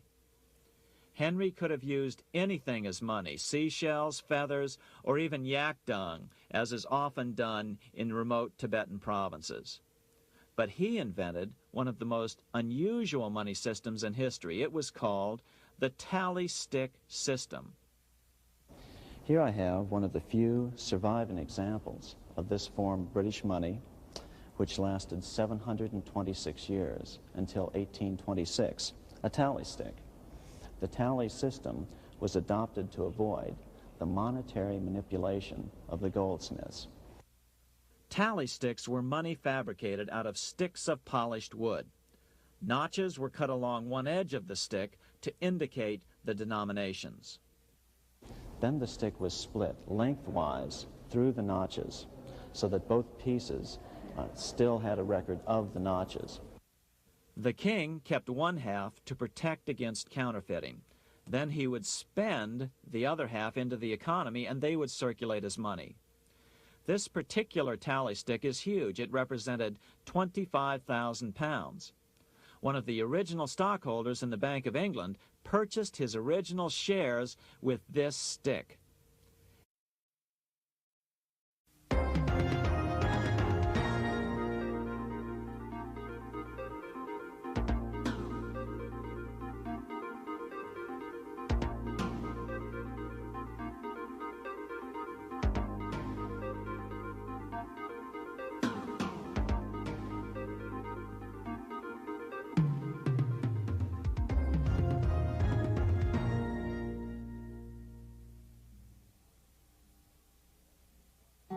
What's going on in America today?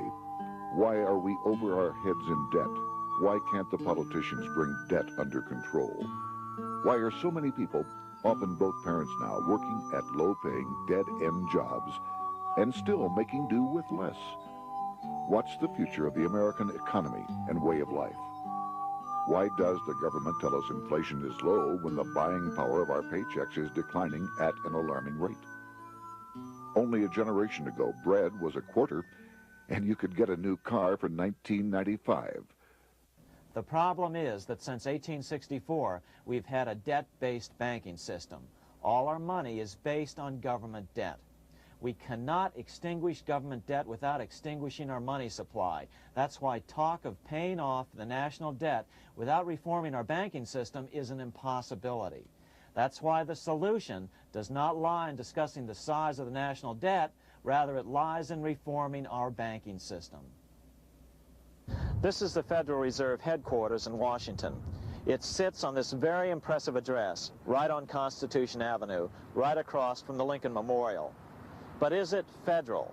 Is it really part of the United States government? Well, what we're about to show you is that there's nothing federal about the Federal Reserve, and there are no reserves. The name is a deception created back before the Federal Reserve Act was passed in 1913 to make Americans think that America's central bank operates in the public interest.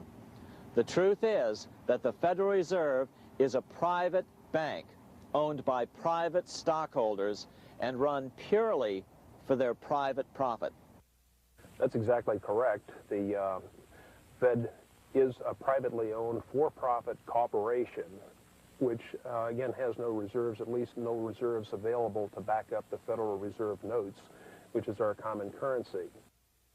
Oh, absolutely. The Federal Reserve is neither federal and has doubtful reserves. It's a private bank that is owned by member banks. And it was chartered under the guise of deceit by an act of Congress in 1913. If there's still any doubt whether the Federal Reserve is a part of the U.S. government, check your local telephone book. In most cities, it is not listed in the blue government pages. It is listed in the business white pages right next to Federal Express, another private company. But more directly, U.S. courts have ruled time and time again that the Fed is a private corporation. Why can't Congress do something about the Fed? Most members of Congress just don't understand the system, and the few who do are afraid to speak up. For example, initially a veteran congressman from Chicago asked us if he could be interviewed for this video. However, both times our camera crew arrived at his office to do the interview, this was all we were able to film. The congressman never appeared, and eventually decided he no longer wanted to participate. But a few others in Congress have been bolder over the years. Here are 3 quick examples. In 1923, Representative Charles A. Lindbergh, a Republican from Minnesota, and father of the famed aviator Lucky Lindy, put it this way: the financial system has been turned over to the Federal Reserve Board. That board administers the finance system by authority of a purely profiteering group. The system is private, conducted for the sole purpose of obtaining the greatest possible profits from the use of other people's money. One of the most outspoken critics in Congress of the Fed was the former chairman of the House Banking and Currency Committee during the Great Depression years. Lewis T. McFadden, Republican of Pennsylvania, said in 1932, "We have in this country one of the most corrupt institutions the world has ever known. I refer to the Federal Reserve Board. This evil institution has impoverished the people of the United States and has practically bankrupted our government. It has done this through the corrupt... We must act. We must take back the power to issue our own money. Issuing our own money is not a radical solution. I want to stress that. It's the same solution used at different points in U.S. history by men like Benjamin Franklin, Thomas Jefferson, Andrew Jackson, Martin Van Buren, and Abraham Lincoln. So, to sum it up, in 1913, Congress gave an independent central bank, deceptively named the Federal Reserve, a monopoly over issuing America's money, and the debt generated by this quasi-private corporation is what is killing the American economy. Though the Federal Reserve is now the most powerful central bank in the world, it was not the first. So where did this idea come from? To really understand the magnitude of the problem, we have to travel back to Europe. Just who are these money changers James Madison spoke of? In the Bible, 2,000 years ago, Jesus drove the money changers from the temple. It was the only time Jesus used force during his ministry. What were money changers doing in the temple? When Jews came to Jerusalem to pay their temple tax, they could only pay it with a special coin, the half shekel of the sanctuary. This was a half ounce of pure silver about this size. It was the only coin around at that time which was pure silver and of assured weight without the image of a pagan emperor. Therefore, to Jews, the half shekel was the only coin acceptable to God. But these coins were not plentiful. The money changers had cornered the market on them. Then they raised the price, just like any other commodity, to whatever the market would bear. In other words, money changers were making exorbitant profits because they held a virtual monopoly on money. The Jews had to pay whatever they demanded. To Jesus, this totally violated the sanctity of God's house.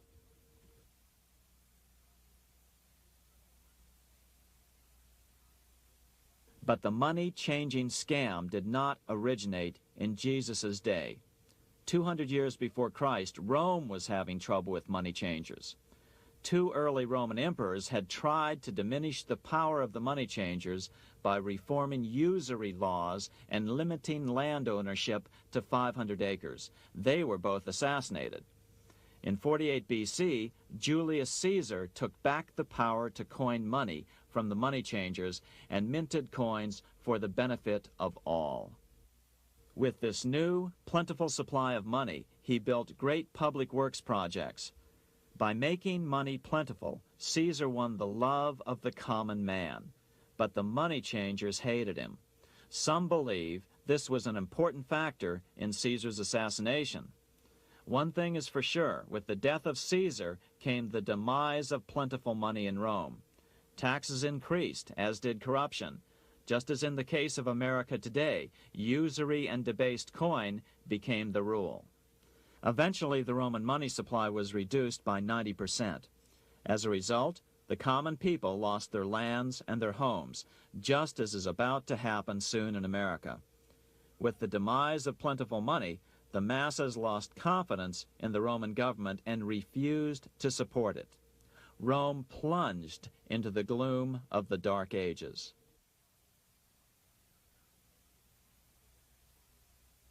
A 1,000 years after the death of Christ, money changers, those who loan out and manipulate the quantity of money, were active in medieval England. In fact, they were so active that acting together, they could manipulate the entire English economy. These were not bankers per se. The money changers generally were the goldsmiths. They were the first bankers because they started keeping other people's gold for safekeeping in their vaults. The first paper money was merely a receipt for gold left at the goldsmith. Paper money caught on because it was more convenient than carrying around a lot of heavy gold and silver coins. Eventually, goldsmiths noticed that only a small fraction of the depositors ever came in and demanded their gold at any one time. goldsmiths started cheating on the system. They discovered that they could print more money than they had gold, and usually no one would be the wiser. Then they Practices of the moneyed vultures who control it. Senator Barry Goldwater was a frequent critic of the Fed. Most Americans have no real understanding of the operation of the international moneylenders. The accounts of the Federal Reserve System have never been audited. It operates outside the control of Congress and manipulates the credit of the United States. The Federal Reserve really, even though it is not part of the federal government, it is more powerful than the federal government. It's more powerful than the President, the Congress, and the courts. Now, a lot of people challenge me on that, but let me prove my case. The Federal Reserve determines what the average person's car payment is going to be, what their house payment is going to be, and whether they have a job or not. And I submit to you that that's total control. And the Federal Reserve is the largest single creditor of the United States government. What does Proverbs tell us? The borrower is servant to the lender. What one has to understand is that from the day the Constitution was adopted right up to today, the folks who profit from privately owned central banks, as Madison called them, the money changers, have fought a running battle for control over who gets to print America's money. Why is who prints the money so important? Think of money as just another commodity. If you have a monopoly on a commodity that everyone needs, everyone wants, and nobody has enough of, there are lots of ways to make a profit, and also exert tremendous political influence. That's what this battle is all about. Throughout the history of the United States, the money power has gone back and forth between Congress and some sort of privately owned central bank.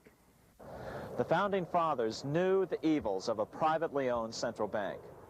First of all, they had seen how the privately owned British central bank, the Bank of England, had run up the British national debt to such an extent that Parliament had been forced to place unfair taxes on the American colonies. In fact, as we'll see later, Ben Franklin claimed that this was the real cause of the American Revolution. Most of the Founding Fathers realized the potential dangers of banking and feared bankers' accumulation of wealth and power. Jefferson put it this way: I sincerely believe that banking institutions are more dangerous to our liberties than standing armies. The issuing power should be taken from the banks and restored to the people to whom it properly belongs. That succinct statement of Jefferson is, in fact, the solution to all our economic problems today. It bears repeating. The issuing power should be taken from the banks and restored to the people to whom it properly belongs. James Madison, the main author of the Constitution, agreed. Interestingly, he called those behind the central bank scheme money changers. Madison strongly criticized their actions. History records that the money changers have used every form of abuse, intrigue, deceit, and violent means possible to maintain their control over governments by controlling money and its issuance. The battle over who gets to issue our money has been the pivotal issue throughout the history of the United States. Wars are fought over it, depressions are caused to acquire it. Yet after World War I, this battle was rarely mentioned in newspapers or history books. Why? By World War I, the money changers, with their dominant wealth, had seized control of most of the nation's press. Throughout U.S. history, this battle over who gets the power to issue our money has raged. In fact, it's changed hands back and forth 8 times since 1764, yet this fact has virtually vanished from public view for over 3 generations behind a smokescreen emitted by Fed cheerleaders in the media. Until we stop talking about deficits and government spending and start talking about who controls how much money we have, it's all just a big shell game, a complete and utter deception. It won't matter if you pass an ironclad amendment to the Constitution mandating a balanced budget. Our situation is only going to get worse until we root out the cause at its source. What's the solution for our national problem? First of all, education. That's what this video presentation is all about. But secondly, we